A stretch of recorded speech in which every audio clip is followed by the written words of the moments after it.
అపోస్తలుడైన పౌలు కొలసీలకు రాసిన పత్రిక 4వ అధ్యాయము 7 నుంచి 9 వచనాల వరకు సహోదరులు ఎవరిని ముందుకు వచ్చి చదవాల్సిందిగా మనం చేస్తున్నాను. కొలసీలకు రాసిన పత్రిక 4వ అధ్యాయము 7 నుండి 9వ వచనం వరకు.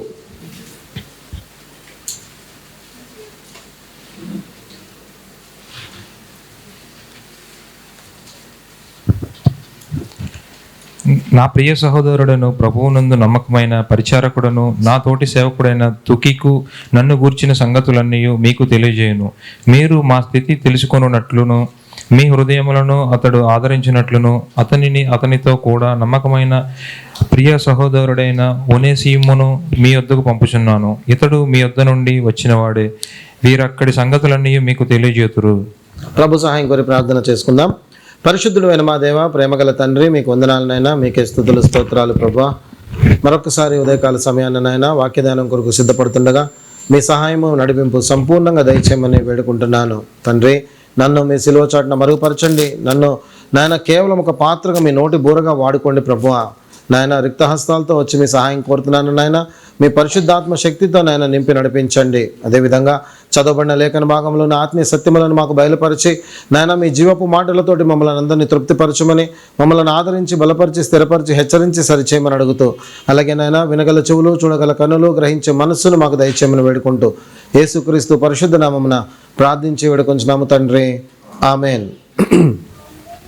మంచిది పిల్లారా, కొలసీలకు రాసిన పత్రికను మనం ధ్యానిస్తూ వస్తున్నాము. చివరి భాగానికి వచ్చేసాము. గత వారము మనము 7వ వచనం నుంచి ప్రారంభించుకున్నాము.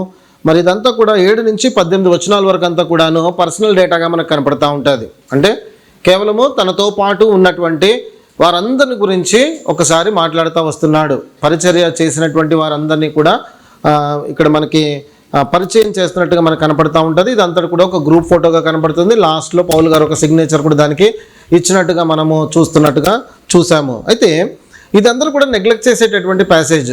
సాధారణంగా చదువుకునేటప్పుడు అందరం కూడా ఏమనుకుంటామంటే ఇక్కడ కేవలం కొన్ని పేర్లు మాత్రమే రాయబడి ఉన్నాయి కదా, ఏముంది అందులో మనం తెలుసుకోవడానికి, ఏముంది మనం అందులో చూడటానికి అని చెప్పి మనం అనుకుంటాం. కానీ ఇందులో మనకి పొందుపరిచాడు అంటే కనుక పరిశుద్ధాత్ముడు మనకి ఎన్నో విషయాలు ఇందులో నేర్పిస్తున్నాడు. ఉత్తిగానే ఏ లేఖనం కూడా మనకి ఇవ్వడు పరిశుద్ధాత్మదేవుడు. మనకన్నీ కూడాను తగినటువంటి రీతిగా అవసరమైనటువంటివి మాత్రమే ఇవ్వబడినటువంటివి అని మనము తెలుసుకుంటున్నాం. సరే, అయితే ఇందులో మనకి అవసరం ఉన్నటువంటి అంశాలనే మనం చూస్తూ వచ్చాం. ఇన్ని పేర్లు రాస్తున్నప్పుడు మొదటిగా ఫోకల్ పాయింట్ ఏంటంటే పరిచర్య అనేది ఏ ఒక్కరి వలన జరగదు, పరిచర్య అందరి వలన జరుగుతుందన్న గొప్ప సత్యాన్ని మనం గ్రహించాలి. ఏ ఒక్కరి వలన కూడా పరిచర్య జరగదు పిల్లారా. ప్రతి ఒక్కరు కూడా పరిచర్యలో ఏదో ఒక రీతిగా ఎక్కడొక చోట పాలుభాగస్తులు అవుతూ ఉంటారనమాట. చిన్న ఉదాహరణ చెప్తాను, గమనించండి. ఏదన్నా సరే ఒక మిషనరీ తీసుకోండి, ఏదన్నా సరే మీరు వాడుతున్నటువంటి ఒక ఉపకరణాన్ని తీసుకోండి, లేకపోతే ఒక వెహికల్ తీసుకోండి, కార్ తీసుకోండి, ఏదైనా తీసుకోండి. అదంతా కూడా ఒకటిగా కారుగా మనకు కనపడుతుంది, లేకపోతే ఒక మిక్సీగా కనపడుతుంది, ఒక వస్తువుగా కనపడుతుంది. కానీ ఒకవేళ దాన్ని మీరు విడదీశారనుకోండి, అనేకమైన పార్ట్స్ ఉంటాయి అందులో. ఏది లేకపోయినా పనిచేయదు. అంతేనా అండి? సో ఏ పార్ట్కి ఆ పార్ట్కి దేవుడు అక్కడ పని ఏ విధంగానైతే నియమిస్తున్నాడో సంఘంలో కూడా అదే రీతిగా నియమించినట్లుగా మనము చూస్తూ ఉన్నాము. అందుకే కొరింథీయులకు రాసిన పత్రికలో అపోస్తుల కార్యములో కూడా చెప్తాడు, కొందరికి ఈ పని, కొందరికి ఆ పని, కొందరు ఇలా, కొందరు అలా అనే మాటలతోటి మనకి లేఖనాలన్నీ కూడా రాయబడినట్లుగా మనం చూస్తూ ఉన్నాం. సరే, తర్వాత పరిచర్య చేస్తున్నటువంటి వారు సాధారణంగా అందరూ కూడా గుర్తింపు పొందినటువంటి పరిస్థితి కనపడదు. పరిచర్య చేసినప్పుడు చాలా సందర్భాలు ఏమవుతుందంటే వెనకాలండి చేసేవారు చాలా ఎక్కువ మంది కనపడుతూ ఉంటారు. కాకపోతే వారికి ఎప్పుడు కూడా గుర్తింపు అనేది ఉండదు సంఘంలో. కానీ భయపడాల్సిన పని ఏమాత్రం కూడా లేదు. ఎందుకోసం అంటే గుర్తింపు మనకి ఎవరి దగ్గర కావాలి? ప్రభు దగ్గర గుర్తింపు కావాలి. బహుమానం ఇచ్చేది ఆయనే, గుర్తింపు ఇచ్చేది కూడా ఆయనే. చివరిగా మంచి దాసుడా లేకపోతే మంచి దాసురాలు అనేది కూడా ఆయన సర్టిఫికేటే లాస్ట్లో పనిచేస్తారు తప్ప ఇక్కడ ఎంతమంది ఎన్ని రకాలుగా ప్రోత్సహించినా అది ఏమాత్రం కూడా ఉపయోగపడదు. కాబట్టి నాకు ప్రోత్సాహం లేదు, నన్ను ఎవరు గుర్తించట్లేదు అని ఒకవేళ అటువంటి వారు ఎవరైనా సరే మరి పరిచర్యలో ఉన్నట్లయితే కనుక భయపడాల్సిన పని లేనే లేదు. దాని తర్వాత మనము 7 నుంచి 18 వరకు కూడాను 10 మంది మనకు కనపడుతున్నారు. ఇందులో 10 మంది ఒక సంఘము, లవోదికయ సంఘాన్ని గురించి ఇందులో ప్రస్తావించాడు. సో 10 మందిలో మనం మొదటగా తూకీకు గురించి మనం ధ్యానించాం. మరి తూకీకును గురించి మనం చూసినప్పుడు అతడు తన ప్రారంభము చాలా చిన్నగా ఉండింది. ఒక చిన్న మెసెంజర్గా స్టార్ట్ చేశాడు. అతడు ఇక్కడ వార్తను అక్కడ ఉత్తరాన్ని ఇక్కడ తీసుకుని వెళ్ళి వచ్చేటటువంటి వారుగా ఉన్నాడు. అక్కడ కూడా ఒక గొప్ప ఆత్మీయ సత్యం పరిశుద్ధాత్ముడు మనకు బయలుపరుస్తున్నాడు. ప్రారంభం ఎప్పుడు చిన్నగానే కనబడుతుంది, కానీ మనకి చివరిగా మనం వెళ్ళేటప్పుడు ఎంతో ఉన్నతంగా ప్రభువు తీసుకువెళ్తాడని. తూకీకు విషయంలో మనకు అదే కనపడతా ఉంటుంది ప్రియులారా. ఫిలిప్పు విషయంలో మనకు అదే కనపడతా ఉంటుంది. వీళ్ళందరూ కూడాను కేవలం చిన్న చిన్న పాత్రలు పోషించారు సంఘంలో. ఇతడేమో మెసేజెస్ తీసుకుని వెళ్ళేవాడు, ఫిలిప్ ఏమో కేవలం వంటలు చేస్తూ ఉండేవాడు, వడ్డిస్తూ ఉండేవాడు. కానీ అక్కడి నుండి వాళ్ళు ఎంతో ఉన్నతమైన స్థానంలో అద్భుత కార్యాలు, ఆశ్చర్యకార్యాలు చేసే విధంగా దేవుడు వాళ్ళని వాడుకున్నట్టుగా మనం తెలుసుకున్నాము. ఇక్కడ కూడా మనం చూస్తే కనుక ఒక మెసెంజర్గా మనకి తూకీకు కనపడతాడు ఫస్ట్, ఒక మెసెంజర్గా. ఆ తర్వాత మనము సెకండ్ స్టేజ్లో ఒకవేళ చూస్తే కనుక తూకీకు సెకండ్ స్టేజ్లో ఒక పాస్టర్గా మనకు కనపడతా ఉంటాడు. ఎలా కనపడుతున్నాడండి? నిజంగా మనం చూస్తే తీతుకి, తిమోతికి రిప్లేస్మెంట్గా అతడు వెళ్ళినట్టుగా మనం చూస్తూ ఉన్నాం. తీతుకి, తిమోతికి రిప్లేస్మెంట్గా పౌలు గారు ఉత్తరంలో రాస్తూ ఉంటాడు. ఏమంటాడంటే, ఇదిగో నేను తూకీకును పంపిస్తున్నాను కాబట్టి తీతు నువ్వు నా దగ్గరికి రా, ఇదిగో తూకీకును పంపిస్తున్నాను కాబట్టి తిమోతి నువ్వు నా దగ్గరికి రా అని చెప్పి ఆ మాటలు అక్కడ వాడబడినట్టుగా మనము చూస్తాం. సో ఒకటి మెసెంజర్ నుంచి అతడు పాస్టర్ అయ్యాడు. ఆ తర్వాత ఒక ఉత్తరము తీసుకుని అతడు ఎంతగా ప్రయాణం చేశాడో మనం అర్థం చేసుకున్నాము. రోమా పట్టణం నుంచి అతడు కొలసి ప్రాంతానికి వెళ్ళినట్టుగా మనం చూస్తున్నాం. ఎంతో కష్టతరమైనటువంటి ప్రయాణము అతడు చేసినట్టు ఒక మంచి ట్రావెలర్గా మనకి తూకీకు కనపడుతున్నట్టుగా మూడవ అంశాన్ని మనం చూసాం. అదేవిధంగా పౌలు గారు తూకీకు గురించి ఇస్తున్నటువంటి ఒక గొప్ప సాక్ష్యాన్ని మనం ఇందులో చూస్తున్నాం. ఏమంటాడు? మొదటిగా ప్రియ సహోదరుడు అని చెప్పి ప్రస్తావిస్తున్నాడు, దాని గురించి ధ్యానించాం. ఆ తర్వాత రెండవది అంటున్నాడు నమ్మకమైనటువంటి పరిచారకుడు తూకీకు అని చెప్పి ఆ సాక్ష్యాన్ని పొందాడు. ఆ తర్వాత మనం చూస్తున్నాము నా తోడి సేవకుడు అంటున్నాడు. పౌలుతో పాటు ఈక్వల్గా ఉన్నటువంటి ఒక సేవకుడు అని మనకు కనపడతా ఉంది. ఆ తర్వాత హృదయమును ఓదార్చువాడు అని చెప్పి ఆయనను గురించి ప్రస్తావించడం జరిగింది. సరే, ఇది గత వారము మనము చూసినటువంటిది. ఏం నేర్చుకున్నాం ప్రియులారా?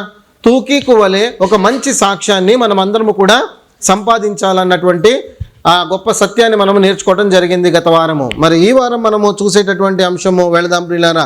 ఒకరేమో రోమా నుంచి కొలసి వరకు ప్రయాణం చేశారు. అది ఎవరు? తూకీకు. ఇప్పుడు కొలసి నుంచి రోమా వచ్చినటువంటి వ్యక్తిని గురించి ఈరోజు మనం చూద్దాం. ఓకేనా? అర్థమైందండి? రోమా నుంచి కొలసికి వెళ్ళిందేమో తూకీకి. అయితే కొలసి ప్రాంతం నుంచి ప్రయాణం చేసుకుంటూ వెళ్ళినటువంటి ఒక వ్యక్తి ఉన్నాడు ఇందులో. అతడే ఒనేసిము అని మనం చూస్తున్నాము. ఈ రోజున మనం ధ్యానిస్తున్నటువంటి వ్యక్తి ఎవరు? ఒనేసిముని గురించి మనం చూస్తూ ఉన్నాము. వచ్చేసేయండి పిల్లారా, 9వ వచనానికి రండి. మొదటగా మీరు మా స్థితి తెలుసుకున్నట్లును. ఆగిపోదాం ఇక్కడ. మీరు మా స్థితి తెలుసుకొనున్నట్లును అని చెప్పి రాస్తున్నాడు. చివరిగా వీరు లాస్ట్లో చూస్తే కనుక 9th verseలో వీరిక్కడి సంగతులన్నీ మీకు తెలియచేతురు. అర్థం చేసుకోవాల్సిన విషయం ఏంటంటే, తూకీకును ఒనేసిముని పౌలు ఒక ఉత్తరం ఇచ్చి పంపుతున్నప్పుడు ఎందుకోసం పంపిస్తున్నాడు? ఇది మొదటి కారణం కదా. ఇప్పుడు వెళ్ళటానికంటే ఒక కారణం ఉండాలి. మీరు ఏదైనా ఎక్కడైనా ఊరు వెళ్తున్నా, ప్రయాణం చేస్తున్నా ఏదో ఒక కారణం చేత వెళ్తూ ఉంటారు. ఒకవేళ ఏదైనా ఊరు వెళ్తున్నారు అనుకోండి, హాలిడేకి వెళుతున్నారు, వెకేషన్కి వెళుతున్నారు, లేదా ఇతర పని పెట్టుకుని వెళుతున్నారు, జరుగుతూ ఉంటుంది. ఇక్కడ చాలా దూర ప్రయాణం ఉంది. ఆ దూర ప్రయాణం చేస్తున్నటువంటి తూకీకు ఒనేసిము ఇద్దరు వెళుతున్నారు. ఏ కారణం చేత వెళుతున్నారని మనం చూస్తే కనుక అక్కడ అంటున్నాడు మీరు మా స్థితి తెలుసుకున్నట్లు అని చెప్పి. అర్థం చేసుకోవాల్సింది ఏంటంటే, మొదటి విషయము మనము ఒకరి యొక్క స్థితులను మరొకరము తెలుసుకోవాలి. కానీ బాధాకరమైన విషయం ఏంటంటే, ఈ రోజుల్లో ఒక సంఘానికి మరొక సంఘానికి అసలు ఏమాత్రము కూడా పొంతనలేదు. ఒక సంఘానికి మరొక సంఘానికి ఏమాత్రము కూడా అటాచ్మెంట్ అనేది ఈ రోజుల్లో లేకుండా పోతున్నట్టుగా మనం చూస్తూ ఉన్నాము. ఆ రోజుల్లో అయితే మనకు కనపడుతుంది, ఆదిమ సంఘము కట్టబడినటువంటి దినాల్లో అక్కడ ఏమంటున్నాడంటే, ఇదిగో మా పరిస్థితులన్నీ కూడా ఇవి, చాలా కులంకుశంగా మీకు రాసి పంపిస్తున్నాను, అలాగే మా విషయాలన్నీ కూడా వచ్చి మీకు చెప్తా ఉంటారు, మరి మీ విషయాలు ఏంటో కూడా మాకు చెప్పండి అని చెప్పి రాయబడతా ఉన్నది. ఎందుకు తెలుసుకోవాలి ఒకరి విషయాలు ఒకరము? ఈ రోజున అవసరం ఉందా అసలు? సంఘములో కానీ లేదా ఇతర సంఘాలతో కానీ ఒకరి విషయాలు ఒకరు తెలుసుకోవటము ఏదైనా అవసరం ఉందంటారా? ఉందని చెప్తే కనుక ఎందుకోసమని చెప్పాలి? ఒకరి కోసం ఒకరము చేయవలసినవి అనేకమైన బైబిల్లో ప్రస్తావించబడినాయి. ఒకవేళ ఎవరైనా కష్టంలో ఉన్నారేమో, బాధలు ఉన్నారేమో, శ్రమలో ఉన్నారేమో, వారిని ఆదరించాల్సినటువంటి పని ఎవరి మీద ఉంది? సంఘములో ఉన్నటువంటి వారిపైననే ఉంది. మన సహోదరుడో మన సహోదరియో ఇబ్బందిలోనూ ఇరుకులోనూ ఉన్నదనుకోండి, ఆదరించాల్సినటువంటి పని మన దగ్గర ఉన్నది. ఒక సహోదరుడు ఒక సహోదరియో ఒకవేళ తప్పిపోయే పరిస్థితులు ఉన్నారనుకోండి, వాళ్ళని హెచ్చరించాల్సినటువంటి బాధ్యత మన మీద ఉన్నది. ఉందా లేదా అండి? ఎవరు వింటారండి ఈ రోజున హెచ్చరిస్తే అంటున్నారా? కానీ ఖచ్చితంగా అది చేయవలసిందే. మీరు ఒకరిని ఒకరు ఈ వాక్యములతోటి హెచ్చరించుకోండి అని వాక్యం చెప్తా ఉంది. సో ఒకరి స్థితి ఒకరు తెలుసుకోవాల్సినటువంటి అవసరత ఎక్కడ వస్తుందంటే, ఒకరిని ఒకరు ఆదరించుకోవడానికి, ఒకరిని ఒకరు హెచ్చరించుకుని సరిచేసుకోవడానికి, అదేవిధంగా ఏం చేయకపోయినా సరే బాటమ్ లైన్ లీస్ట్గా ఏంటంటే వారి కొరకు కనీసం మనము ప్రార్థన చేసేవారంగా ఉండటానికి. ఒకవేళ ఎవరిదైనా కష్టం తెలిసిందనుకోండి, మీరు వారికి ఒకవేళ ఆర్థికంగా సహాయం చేయలేకపోవచ్చు, మాన్యువల్గా మీరు వెళ్ళి వాళ్ళని ఒకవేళ ఓదార్చలేకపోవచ్చు, కానీ ఆ విషయం తెలిసిన తర్వాత మీరు నిశ్చయముగా వారి కోసం ఒక విజ్ఞాపన అయితే చేయగలరు కదా. సో ఆ పనన్నా చేయడానికి మనము ఇతరుల యొక్క స్థితిని మనం తెలుసుకుంటూ ఉండాలి. యోబు యొక్క స్థితిని మనం చూడండి, ఎంత దుర్భరమైన స్థితికి వెళ్ళిపోయాడు, ఉన్నతమైనటువంటి స్థితి నుంచి. అప్పుడు వాళ్ళ దగ్గరికి ఎవరు వచ్చారు? స్నేహితులు వచ్చారు. ఎందుకు వచ్చారు? ఆదరించడానికి వచ్చారు. తర్వాత జరిగింది ఏంటో వదిలేసేయండి. వాళ్ళు ఆదరించారా లేదా ఎత్తిపొడిచారా అది మనం వదిలేస్తే కనుక, ఆదరించడానికైతే వాళ్ళు అక్కడ ముందుగా వచ్చినట్టుగా మనం చూస్తాం. ఇక్కడ కూడా తుకికును ఒనేసిమును పంపిస్తున్నది కారణం ఏంటంటే అక్కడ సంఘం ఎలా ఉంది, సంఘంలో ఉన్న పరిస్థితులు ఎలా ఉన్నాయి, ఒకరు తెలుసుకుని వారిని ఆదరించి బలపరిచి స్థిరపరచడానికి, ప్రార్థించడానికి, వారి నిమిత్తము మరి వారిని ఏదైనా తప్పులు చేస్తున్నట్లయితే హెచ్చరించడానికి అక్కడ పంపించినట్టుగా మనం చూస్తాం. మన ప్రభు అయిన యేసుక్రీస్తు ప్రియులారా ఎంతగా మన గురించి పట్టించుకుంటాడంటే, మనతో పాటు ఉన్నటువంటి పశువులను సైతము మీరు జాగ్రత్తగా చూసుకోండి అని చెప్పి రాయబడిన లేఖనాలు మనకు కనపడతా ఉంటాయి. సామెతల గ్రంథంలో మీ పశువుల స్థితిని మీరు జాగ్రత్తగా చూసుకోండి అంటాడు. మరి అలాంటిది మనుషుల యొక్క స్థితిని గురించి ఆలోచించడా ఆయన? నిశ్చయంగా ఆలోచిస్తాడు. అదేవిధంగా మనల్ని కూడా ఆలోచించమని అక్కడ చెప్తున్నట్టుగా మనం చూస్తాం. ఏమని రాయబడుతుంది వచనంలో?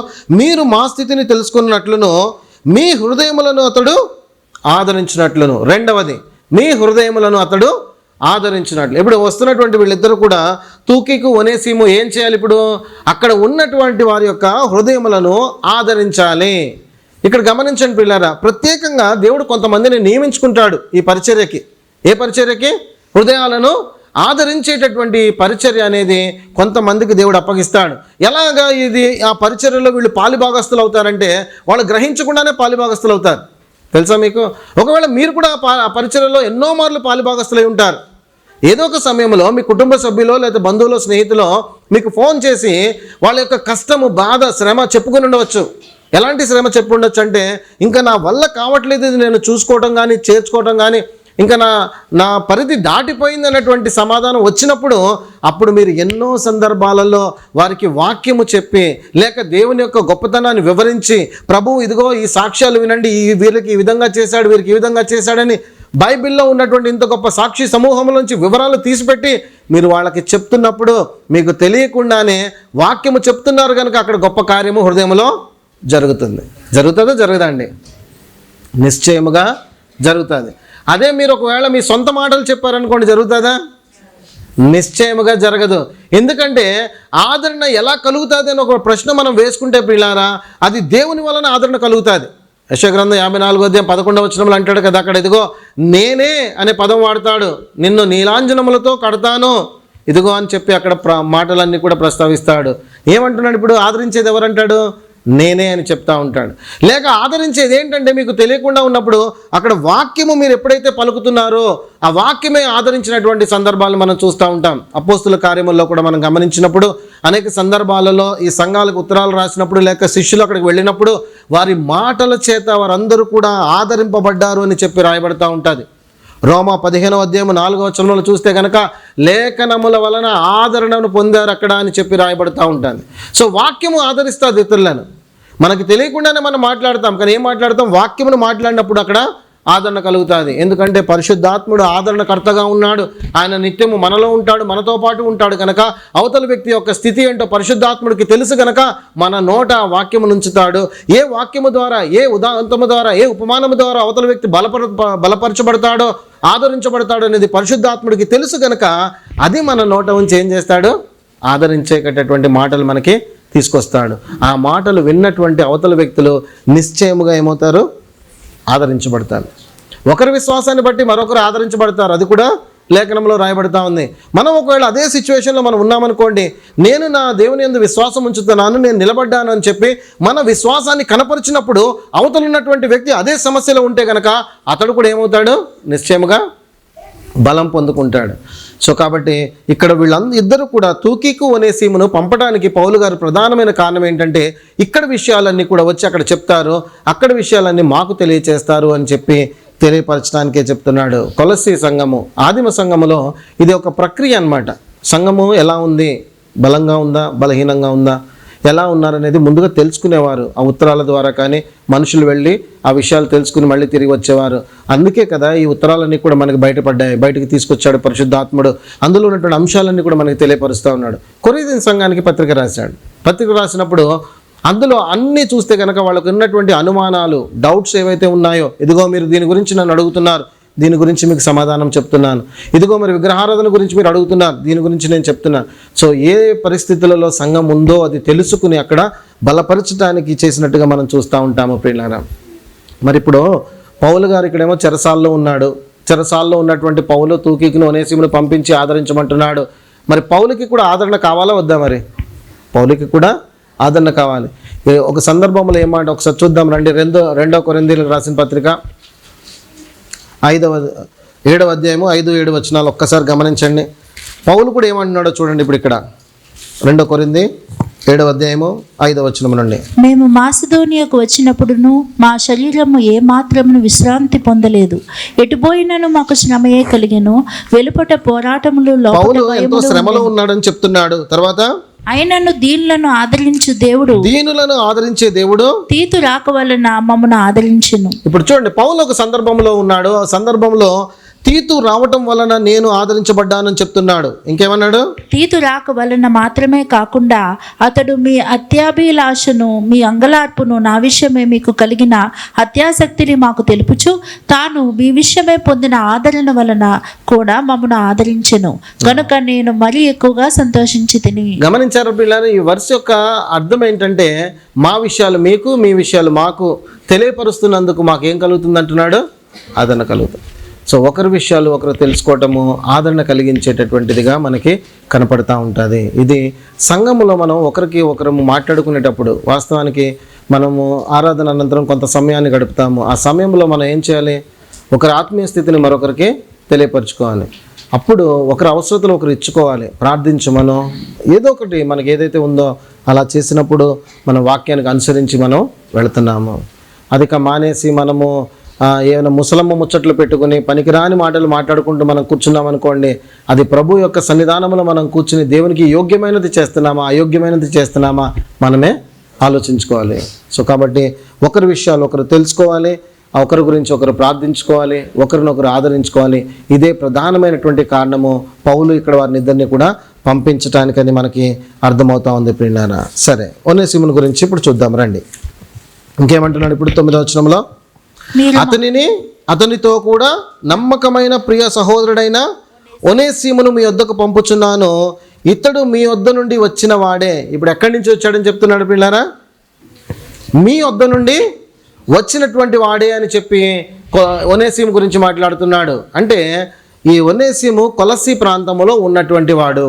కొలస్సీ ప్రాంతంలో మరి ఎవరి దగ్గర ఉండేవాడు, ఏం చేస్తూ ఉండేవాడు, ఎందుకు మరి రోమా వచ్చాడు, అసలు పౌలు గారి దగ్గరికి ఎందుకు వచ్చాడు, ఈ విషయాలన్నీ మనకి తెలియాలంటే కనుక అసలు వాస్తవానికి ఒనేసిము గురించి ఎక్కడైనా రాయబడి ఉంది అని మనం చూస్తే ఒకటి ఇక్కడ రిఫరెన్స్ కనపడుతుంది, రెండవది ఫిలమోను పత్రికలో కనపడుతుంది. ఇంతకు మించి మరి ఏ రిఫరెన్సెస్ కూడా మనకు లేవు. తూకీకు గురించి మనము ధ్యానించినప్పుడు 5 చోట్ల తూకీకు గురించి రాయబడింది బైబిల్ అంతట్లో. మరి ఒనేసిము గురించి చూస్తే కనుక కేవలం 2 రిఫరెన్సులు మనకి కనపడతాయి. కాబట్టి ఇతడు కొలసి ప్రాంతానికి చెందినవాడని మనకి ఇక్కడ అర్థమైపోతుంది. ఏమంటున్నాడు? ఒనేసిము మీ వద్ద నుండి వచ్చినటువంటి వాడే అని చెప్పి ఇక్కడ రాస్తున్నాడు. అయితే కొలసి ప్రాంతానికి చెందినటువంటి వాడని మనం ఇక్కడ అర్థం చేసుకోవచ్చు. ఇప్పుడు అందరం కూడా ఫిలమోను రాసిన పత్రికకు వెళదాం రండి. నూతన నిబంధన గ్రంథంలో ఉన్నటువంటి ఫిలమోనుకు రాసిన పత్రికకు వెళదాం. ఈ పత్రికను మనం చూస్తే కనుక కంప్లీట్ పిక్చర్ మనకు అర్థమవుతుంది. అంటే ఇప్పుడు బైబిల్ పండితులందరూ కూడాను ఒనేసిము దొంగతనము చేసి అక్కడి నుంచి తన యజమానుడైనటువంటి ఫిలమోను దగ్గర నుంచి పారిపోయి వచ్చాడని చెప్పి అంటారు. దానికి ఆధారం ఏమీ లేదు. కాకపోతే ఏంటంటే అతడు ఫిలమోనికి మాత్రము ఒక నష్టాన్ని కలగచేశాడని మాత్రం అర్థమవుతుంది మనకి. సో అతడు ఏదైనా నష్టం మీకు కలగచేసినట్లయితే కనుక ఆ నష్టము నా లెక్కలో చేర్చని పౌలు గారు ఒక మాట రాస్తారు ఇందులో. దానిని బట్టి మనకి ఏమర్థమవుతుంది? ఇప్పుడు ఇక్కడ ఒనేసిము ఫిలమోనికి ఏదో నష్టము కలగచేసి అతడు కొలస్సీ నుంచి పారిపోయి రోమాకి వచ్చేసాడు పిల్లారా. ఇది కాంటెక్స్ట్ అని మనం అర్థం చేసుకోవచ్చు. ఈ సందర్భంలో మనము చూద్దాం. మొదటి నుంచి మనం చూసుకుంటూ వెళ్తే కనుక మొదటి 3 వచనాల్లో ఎవరెవరికి రాస్తున్నారు అనేటటువంటి అంశాలు మనకు కనపడతాయి. పౌలు గారు ఫిలమోనికి రాస్తున్నాడు, అప్పియాకు అర్కిప్పకు రాస్తున్నాడు ఈ ఉత్తరం. దాని తర్వాత 4 నుంచి 7 వచనాల వరకు, 8 అనుకోండి లేదా 9 అనుకోండి, ఎందుకంటే అక్కడ నంబర్ సరిగా లేవు, డివిజన్ సరిగా చేయలేదు. సరే, 4 నుంచి మీరు 9 వచనాల వరకు అనుకుంటే కనుక అక్కడ ఈ ఫిలెమోను గురించినటువంటి గొప్ప సాక్ష్యాన్ని పంచుకుంటున్నాడు. నువ్వు ప్రేమ గలవాడవు, నీ విశ్వాసముని కనపరుస్తున్న వాడవు అని చెప్పి అతడి గురించి సాక్ష్యం పలుకుతా వస్తున్నటువంటిది. 10వ వచనం నుంచి వెళితే కనుక మనకి ఇక్కడ కనపడుతూ ఉంటాడు ఈ ఒనేసిము గురించి రాయబడినటువంటి మాట. చూద్దాం రండి. కావున యుక్తమైన దాన్ని గూర్చి నీకు ఆజ్ఞాపించుటకు క్రీస్తునందు నాకు పౌలు గారు ఎంతో చొరవ తీసుకుని ఫిలెమోను తోటి మాట్లాడుతున్నాడు. ఇక్కడ గమనించండి ప్రియులారా, యుక్తమైన దాని గురించి నీకు ఆజ్ఞాపించడానికి నాకు బహుధైర్యం కలిగి ఉన్నా సరే గనక ఇప్పుడు వృద్ధుడనై ఉన్నటువంటి, ఇప్పుడు క్రీస్తు ఖైదీనై ఉన్నటువంటి నేను ఏమంటున్నాను, ప్రేమను బట్టి వేడుకొనుట మరి మంచిది అనుకుంటున్నాను. ఈ మాట గురించి ఒక్కసారి ఆలోచిద్దాము ప్రియులారా. అధికారం ఉన్నప్పటికీ కూడాను ఇక్కడ పౌలు గారు ఫిలెమోనుని ఎలా ప్రస్తావిస్తున్నాడు, ఎలా జయించాలనుకుంటున్నాడు? ప్రేమతో జయించాలనుకుంటున్నాడు. ఈ స్వభావం సాధారణంగా అధికారంలో ఉన్నటువంటి వారికి రాదు, తెలుసా మీకు? ఉదాహరణ ఆలోచన చేయండి. ఎవరైనా సరే ఒక ఉన్నతమైన స్థితిలో ఉన్నారనుకోండి, వాళ్ళ పైన ఉన్నటువంటి వారు ఉన్నారనుకోండి, వాళ్ళ సబార్డినేట్స్ని వాళ్ళు ఎలా మాట్లాడతారు, ఎలా సంబోధిస్తారు, ఎలా పిలుస్తారు? బయట ఉన్నటువంటి డిపార్ట్మెంట్స్ అన్నీ ఆలోచించండి. ఏదైనా సరే డిపార్ట్మెంట్ తీసుకోండి, వాళ్ళ పై అధికారి ఒక ఆయన ఉంటాడు, వాళ్ళ కింద ఉన్నటువంటి వారిని ఎంతో చులకనగానే చూస్తారు తప్ప ప్రేమ స్వభావంతో చూసినటువంటి దాఖలాలు కనపడతాయా? కానీ ఒక విశ్వాసికి ఆ ప్రేమ ఉంటుంది. ఒక విశ్వాసికి అధికారము కన్నా ముందు, తను ఉన్నటువంటి పొజిషన్ కన్నా ముందు ఆ ప్రేమ అనేది అతడు వెల్లడిపరచడానికి ఇష్టపడతాడు. ఇక్కడ కూడా పౌలు తనకు అధికారం ఉంది, ఫిలెమోను మీద అధికారం చలాయించడానికి. అందుకనే మాట అంటున్నాడు, ఇదిగో యుక్తమైన దాని గురించి నేను నీకు ఆజ్ఞాపించవచ్చు, ఒక కమాండ్గా నీకు చెప్పొచ్చు, కానీ నేను నీకు ప్రేమను బట్టే చెప్తున్నాను అంటున్నాడు ఇక్కడ. సో ఆ ప్రేమను బయటకు తీసుకొని రావాలి. మీ కింద ఎవరైనా సరే సబార్డినేట్స్ ఉన్నారా? వారికి మీరు అధికారికంగా చెప్పగలిగినటువంటి సామర్థ్యంలోనూ స్థితిలోనూ మీరు ఉన్నారా? అది ఉపయోగించకుండా ప్రేమను బట్టి ఒకసారి చెప్పి చూడండి. అప్పుడు మీరు ఏమవుతారో తెలుసా? ప్రభు అయిన యేసుక్రీస్తును పరిచయం చేసిన వారు అవుతారు. ఎందుకంటే ఆయన ప్రేమామయుడైన దేవుడు, ప్రేమను ఆయన మన కొరకు పంచిన దేవుడు, తెలియపరిచినటువంటి దేవుడు. మనము ఆ ప్రేమనే ఇతరులకు పంచేవారముగా ఉండాలి. అందుకోసం ఇక్కడ మొదట పౌలు గారి లక్షణాన్ని బట్టి మనం అర్థం చేసుకుంటున్నాం, ప్రేమ కలిగి ఉండటం కన్నా మిన్నైనటువంటిది ఇంకేది కూడా లేదు అని చెప్పి. తర్వాత నా బంధకములలో నేను కన్న నా కుమారుడగు, ఈ మాటను అర్థం చేసుకుందాం ప్రియులారా. ఈ మాటను కొద్దిగా ఒక్కసారి అర్థం చేసుకోవడానికి ప్రయత్నిద్దాం. నా బంధకములలో నేను కనిన నా కుమారుడు అని చెప్పి ఇక్కడ రాస్తున్నాడు కదా పౌలు గారు ఉత్తరం రాస్తూ. మరి బంధకాల్లో కన్నాను అంటున్నాడు, ఇది ఎలా అర్థం చేసుకోవచ్చు? చెరసాల్లో ఉన్నాడు, సువార్త ప్రకటించాడు, ఇంకా నా బంధకములలో నేను కనిన నా కుమారుడు అంటున్నాడు. ఇప్పుడు చెరసాలలో ఉన్నటువంటి పౌలు గారు మరి ఎలా యాక్సెస్ దొరికింది పౌలుకి సువార్త ప్రకటించడానికి? ఆయనతో పాటు సాటి ఖైదీ ఉండవచ్చు. ఇంకా అంటే పాయింట్ అర్థం చేసుకోండి, ఇది కొంచెం క్లారిటీ ఇచ్చాడు, బైబిల్లో ఉంది మనకి దాని రిఫరెన్స్, మామూలు అడుగుతున్నాను అంతే. ఇక్కడ అంటున్నాడు నా బంధకములో నేను కనిన కుమారుడు, అంటే బంధకాల్లో అంటే చెరసాల్లో ఉన్నాడని అర్థమవుతుంది క్లియర్గా. సో చెరసాలలో ఉండగా ఇతడు ఎలా సువార్త చెప్పాడు ఒనేసిముకి, ఒనేసిము ఎలా విన్నాడు, విని ఎలా రక్షణలోనికి వచ్చాడు? నేను కనిన నా కుమారుడు అంటున్నాడు. ఇక్కడ కనిన కుమారుడు ఫిజికల్గా తీసుకోకండి, ఇక్కడ స్పిరిచువల్గా చెప్తున్నాడు ఆ మాట.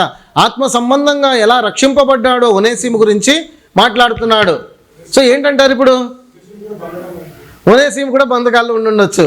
మరి ఇక్కడ కొలసి నుంచి వచ్చాడని చెప్తున్నాడు. చెరసాలలో పనిచేసే వ్యక్తి అయి ఉండొచ్చు. ఇంకా అబ్బా ఎన్ని ఆన్సర్స్ వస్తున్నాయో. చెరసాలలో పనిచేసి ఉండవచ్చు అంటున్నారు, లేకపోతే తనతోటి దాసుడై ఉండవచ్చు అంటున్నారు. పిల్లలు గమనించండి, ఈ సత్యాన్ని అర్థం చేసుకోవడం చాలా ముఖ్యమని ఇప్పుడు అర్థమైపోతా ఉంది. ఎందుకోసం అంటే ఒక్కసారి అపోస్తుల కార్యాలకు వెళదాం రండి. అపోస్తుల కార్యములు 28వ అధ్యాయానికి వచ్చేయండి అందరూ. అలా ఏం జరిగింది అనేది మనకి ఇక్కడ అర్థమవుతూ ఉంటుంది అనమాట. అపోస్తుల కార్యములు 28వ అధ్యాయము మనందరికీ కూడా బాగా పరిచయమైనటువంటి ఒక సందర్భం ఏంటంటే, పౌలు తప్పు చేశాడు అని చెప్పి ఒక నేరం అతడి మీద మోపబడినప్పుడు అతడిని పెద్దల ముందు నిలబెడతారు. ఆ పెద్దల ముందు తీర్పు తీర్చడానికి నిలబెట్టినప్పుడు అతడు ఆయా సందర్భాలలో ఒక్కొక్కరి ముందు నిలబడతా వచ్చాడు. వచ్చినప్పుడు అతడు ఏమని చెప్తాడంటే చివరిగా, నేను కైసర్ ఎదుటనే నా యొక్క విన్నపాలను చెప్పుకుంటానంటాడు. అంటే ఏంటంటే నన్ను ఇటలీ పంపించేయండి, రోమా పంపించేయండి, నేను కైసర్ అనేటటువంటి మహారాజు ఎవరైతే ఉన్నారో ఆయన దగ్గర నా యొక్క పిటిషన్ పెట్టుకుంటాను, నన్ను అక్కడికి పంపించేయండి అన్నప్పుడు అతడు ఏం చేస్తారు, ఓడ ప్రయాణంలో తీసుకుని వస్తూ ఉంటారు. ఆ మధ్యలో మళ్ళీ ఓడలో ఇబ్బందులు కలుగుతాయి, వాళ్ళు మిలేత్ అనే చోటుకు వెళతారు, వస్తారు, ఇదంతా జరుగుతుంది. ఎట్టకేలకు వచ్చేస్తాడు, రోమా చేరిపోతాడు. రోమా చేరిపోయిన తర్వాత ఏం జరిగింది అనేది మనం చూద్దాం. 16వ వచనానికి రండి. మేము రోమాకు వచ్చినప్పుడు వచ్చేసాడండి. రోమాకి, ఇటలీ క్యాపిటల్ సిటీ అయినటువంటి రోమ్కి వచ్చాడు. వచ్చిన తర్వాత పౌలు తనకు కావలి ఉన్న సైనికులతో కూడా ప్రత్యేకంగా ఉండుటకు సెలవు పొందెను. ఇప్పుడు పౌలు గారు ఉండటానికి ఎలా ఏమై ఉంది, ఇక్కడ ప్రత్యేకముగా ఉండటానికి సెలవు పొందాడు ప్రియులారా. అంటే ఏంటంటే ఇంకా కొంచెం 2 వచనాలు చదివేయండి, ఆ తర్వాత వివరించుకుందాం. 20వ వచనం చూడండి ఒకసారి. ఈ హేతువు చేతనే మిమ్మల్ని చూచి మాట్లాడవలనని పిలిపించితిని. ఎవరిని పిలిపించాడు తెలుసా పిల్లరా? 3 దినాలు అవటమైంది. వచ్చి రాగానే ఏం చేస్తాడంటే యూదుల్లో ముక్కులైనటువంటి వారిని తన యొద్దకు పిలిపించుకుంటాడు. పిలిపించుకుని వారితోటి మాట్లాడతాడనమాట. సో వాళ్ళు అంతా కూడా డిస్కస్ చేసిన తర్వాత అంటున్నాడు ఈ మాట. ఏమంటాడు? ఈ హేతువు చేతనే మిమ్మల్ని చూచి మాట్లాడవలనని పిలిపించితిని. ఇశ్రాయేలు యొక్క నిరీక్షణ కోసము ఈ గొలుసుతో కట్టబడి ఉన్నానని వారితో చెప్పెను. ఇప్పుడు 23వ వచనం చదవండి. అతనికి ఒక దినము నియమించి అతని బసలోనికి అతని యొద్దకు అనేకులు వచ్చారండి. ఇప్పుడు అతనికి ఒక దినము నియమించి అతని బసలోనికి అతని యొద్దకు అనేకులు వచ్చిరి. ఉదయం నుండి సాయంకాలం వరకు అతడు దేవుని రాజ్యం గురించి పూర్తిగా సాక్ష్యం ఇచ్చుచు మోషే ధర్మశాస్త్రంలో నుండి ప్రవక్తలలో నుండి సంగతులు ఎత్తి యేసును గూర్చి వివరముగా బోధించుచు వారిని ఒప్పించుచుండెను. 30-31 వచనంకి వచ్చేయండి.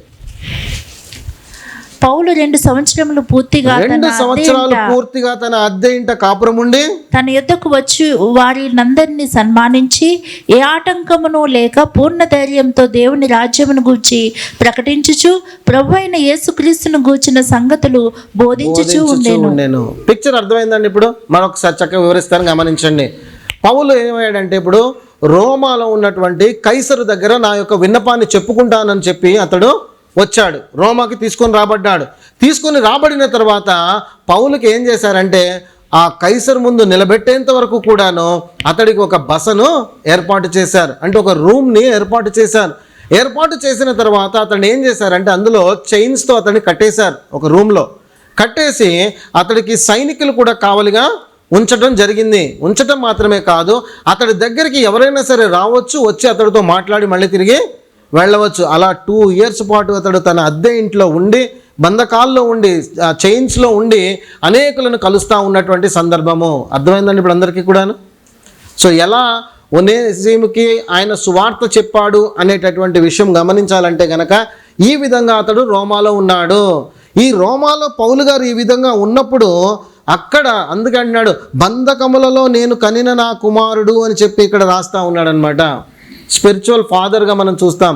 తిమోతి విషయంలో, తీతు విషయంలో కూడా నా ప్రియ కుమారుడు, నేను కనిన నా కుమారుడు అని చెప్పి ఆత్మ సంబంధమైన విషయాలను అక్కడ మాట్లాడుతూ ఉంటాడు. అయితే ఇప్పుడు ఇక్కడ ఒనేసిము దగ్గరికి వెళ్ళిపోదాం రండి. ఫిలమోనికి వచ్చేయండి ఒకసారి.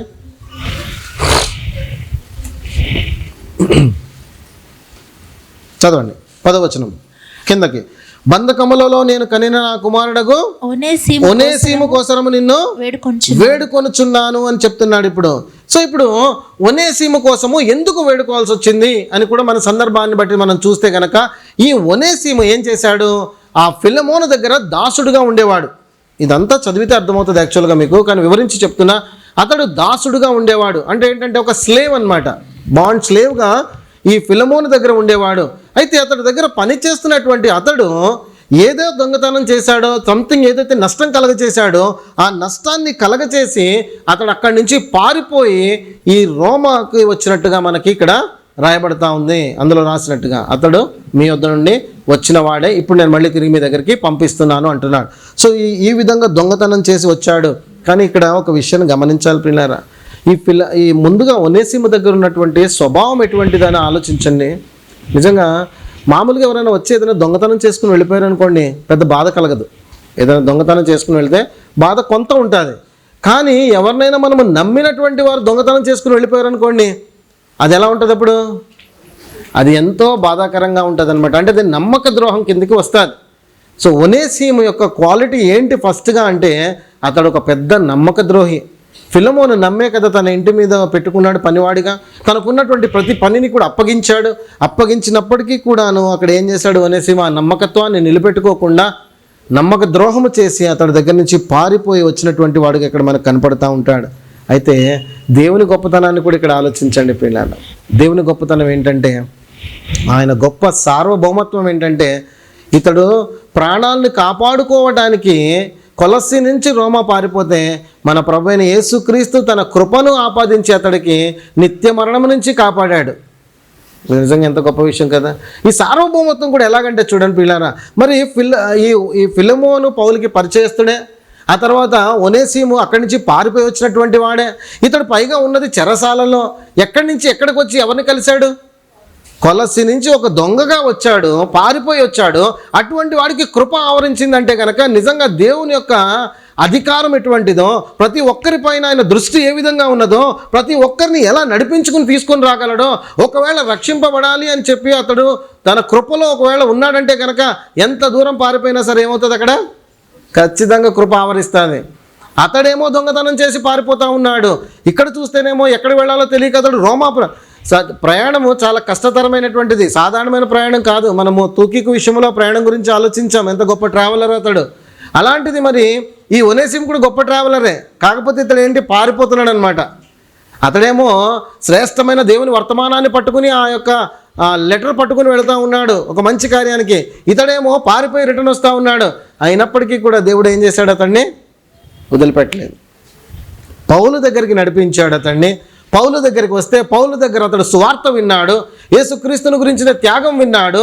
అక్కడ కృప ద్వారా రక్షింపబడ్డాడు. అది ఒక గొప్ప సన్నివేశము చోటు చేసుకున్నటువంటిది ప్రియులారా. ఒనేసిము గురించి మనం చూస్తే కనుక మనకి పెద్దగా కనపడట్లేదు, కానీ ఓవరాల్గా పిక్చర్ చూస్తే అక్కడ దేవుని హస్తమే ఉన్నట్టుగా మనము చూస్తూ ఉన్నాం. ఒనేసిము నుంచి మనం ఎన్నో విషయాలు నేర్చుకోవచ్చు ప్రియులారా. మనం కూడా ఒకప్పుడు ఒనేసిము స్థానంలో ఉన్నటువంటి వారమే కదా. ఆ దొంగ అనేటటువంటిది ఏదైతే ముద్ర ఉందో, ఒనేసిముకి అక్కడ ఒకవేళ దొంగ అని ముద్ర ఉందేమో, మరి మనకైతే అనేకమైనటువంటివి ఉన్నాయి. అనేక పాపాలు చేసినటువంటి వారము. చాలా రోజుల నుంచి ప్రభు మనల్ని చూస్తూ ఉన్నాడు. మనం పాపం మీద పాపము చేసుకుంటూ వెళ్ళిపోతూ ఉన్నాము. అండ్ మనం కూడా ఏం చేస్తామంటే దేవుని నుంచి పారిపోవడానికి ఎంతో ప్రయత్నం చేశాము, లేక అపవాది మనల్ని దేవుని దగ్గర నుంచి ఈడ్చుకు వెళ్ళిపోవడానికి ఎన్నో ప్రయత్నాలు చేశాడు. కానీ దేవుని కృప మన పైన ఉన్నది గనక అపవాది మనల్ని ఎంత దూరంగా ఈడ్చుకుని వెళ్ళినా, మనం ఎంత దూరంగా పారిపోదామని అనుకున్నా సరే ఒక రోజున ఏమయ్యాం, మనము పట్టబడ్డాము ప్రియులారా. ఆ కృప ఉంది, అంత గొప్పతనము ప్రియులారా. దేవుని కృప అంత గొప్పది. మరి ఆ కృపలో మనం అందరము కూడా పట్టబడినటువంటి వారంగా ఉన్నాము. ఈ రోజున మనము రక్షణ అనుభవంలో ఉన్నామంటే, ప్రభువైన యేసుక్రీస్తుని తెలుసుకుని సంఘములో ఒక పాలిభాగస్థలమై ఉన్నామంటే కేవలము మన ప్రభువైన యేసుక్రీస్తు యొక్క కృప, ఆయన సార్వభౌమత్వం ఈ రోజున మనల్ని ఇలాగా నిలబెట్టింది పిల్లారా. ఫిలమోను కూడా, ఒనేసిము కూడా పారిపోతూ ఎక్కడికో పోదాం అనుకున్నాడు. అతడు ఒకవేళ ఆలోచన చేయండి పిల్లారా, దొంగతనం చేశాడు అనుకుందాం. ఒకవేళ ఏ వజ్రాలు దొంగతనం చేశాడో, లేదా ఒక మూట ఏదైనా దొంగతనం చేశాడు అనుకుందాం. మరి ఈ దొంగతనం చేసినటువంటి వాడు వాస్తవానికి పారిపోయి ఎక్కడికి, ఇప్పుడు రోమాకు వెళ్దాం అనుకున్నాడు. అయితే నేను మామూలు అనుకుంటా ఉన్నానన్నమాట, ఎందుకు కొలస్సీ ప్రాంతం నుంచి రోమా వరకు వచ్చాడు ఇతడు పారిపోయినటువంటి వాడు? ఎందుకు ఇంత దూరం వచ్చాడంటే, చాలా సందర్భాలలో ఒక చిన్న ఉదాహరణ జ్ఞాపకం వచ్చిందనమాట. పల్లెటూరులో ఎప్పుడైనా దొంగతనం చేశారనుకోండి, వాడు ఎక్కడికి రావాలనుకుంటాడు? ముందు సిటీకి రావాలనుకుంటాడు, అవునా కాదా? ఎందుకొరకు? సిటీ గురించి అనేకమైన విషయాలు వినుంటాడు. సిటీలో ఇలా ఉంటుంది, సిటీలో ఈ థియేటర్స్ ఉంటాయి, సిటీలో ఈ మాల్స్ ఉంటాయి, సిటీలో ఈ పీవీఆర్స్ ఉంటాయి, అవి ఉంటాయి, ఇవి ఉంటాయి, ఎన్నో ఆలోచించి ఈ పల్లెటూరులో ఉన్నాడు ధనం దొంగతనం చేశాడు అనుకోండి, దాన్ని స్పెండ్ చేయాలి. ఇప్పుడు ఎక్కడ స్పెండ్ చేద్దాం అనుకుంటాడు? సిటీలో స్పెండ్ చేద్దాం అనుకుంటాడు. సో అటువంటి ఒక ఉద్దేశంతో మరి ఇక్కడ ఈ ఒనేసిము కూడా అనుకుని ఉంటాడు, తన యొక్క కొలస్సీ ప్రాంతంలో తన యజమానుడి దగ్గర ఏదైతే దొంగిలించాడో విలువైనటువంటివి, అది అమ్ముకోవాలన్నా దాన్ని అనుభవించాలన్నా సరే దూరదేశం వెళ్లాల్సిందే. తప్పిపోయిన కుమారుడు కూడా ఏం చేస్తాడు? తండ్రి దగ్గర ఆస్తిని తీసుకుని దూరదేశానికి వెళతాడు. దూరదేశానికి ఎందుకు వెళ్ళాడు తప్పిపోయిన కుమారుడు? తన దగ్గర ఉన్నటువంటిదంతా కూడాను జూదంలో పోగొట్టుకున్నాడు, తర్వాత వ్యభిచారం చేశాడు, ఇంకా రకరకాలుగా తప్పులు ఎన్నైతే చేయగలమో అన్నీ కూడాను ఉన్నతమైనటువంటి పట్టణానికి ఏదైనా వెళ్ళి అక్కడ చేద్దామని ఒక ఉద్దేశంతోనే ఇక్కడ కూడా ఒనేసిము అనుకున్నాడు. వాస్తవానికి అతడు దొంగతనం చేశాడు, తప్పు. అతడు ఇదంతా కూడా ఆ డబ్బును ఎలాగోలా ఖర్చు పెట్టుకుందాం అనుకున్నాడు, తనలో ఉన్నటువంటి ఆలోచన తప్పు. కానీ దేవుని కృప ఉండటం వలన అతను ఎవరిని కనుక్కున్నాడు? అక్కడికి వచ్చి పౌలుని ఎదుర్కొన్నాడు ప్రియులారా. ఇది దేవుని యొక్క గొప్పతనం. మనం ఎన్ని రోజులు ఎంత దూరం పారిపోవాలనుకున్నా కూడా పారిపోలేం ప్రియులారా. ఈ రోజున ఇంకా రక్షణ అనుభవంలో లేక, ఇంకా ప్రభుని తెలుసుకొనక, నమ్మి బాప్తిజం పొందక ఎవరైనా ఉన్నారనుకోండి, మీ వ్యసనాలతోనో లేకపోతే మీకున్న అలవాట్లతోనో ఇంకా దూరం వెళ్ళాలనుకుంటున్నారేమో. కానీ ఏదో ఒక రోజు ఖచ్చితంగా ప్రభు మిమ్మలను పట్టుకుంటాడు. ఒనేసిమును పట్టుకున్నట్టు అది మాత్రం మర్చిపోకండి. ఎందుకంటే మీ వెనకాల మీ తల్లిదండ్రుల ప్రార్థనలు, మీ సహోదరుల ప్రార్థనలు, సంఘ ప్రార్థనలు తప్పకుండా ఉన్నాయి కనుక. కాబట్టి దేవుడు ఒక దెబ్బ కొట్టి తీసుకొచ్చే కన్నా మనం వచ్చేయటం మేలు. అంతే కదండి. ఒనేసిము ఇంత ప్రయాణం చేశాడు, కష్టతరమైన ప్రయాణం చేసిన తర్వాత ప్రభు దగ్గరకు వచ్చాడు.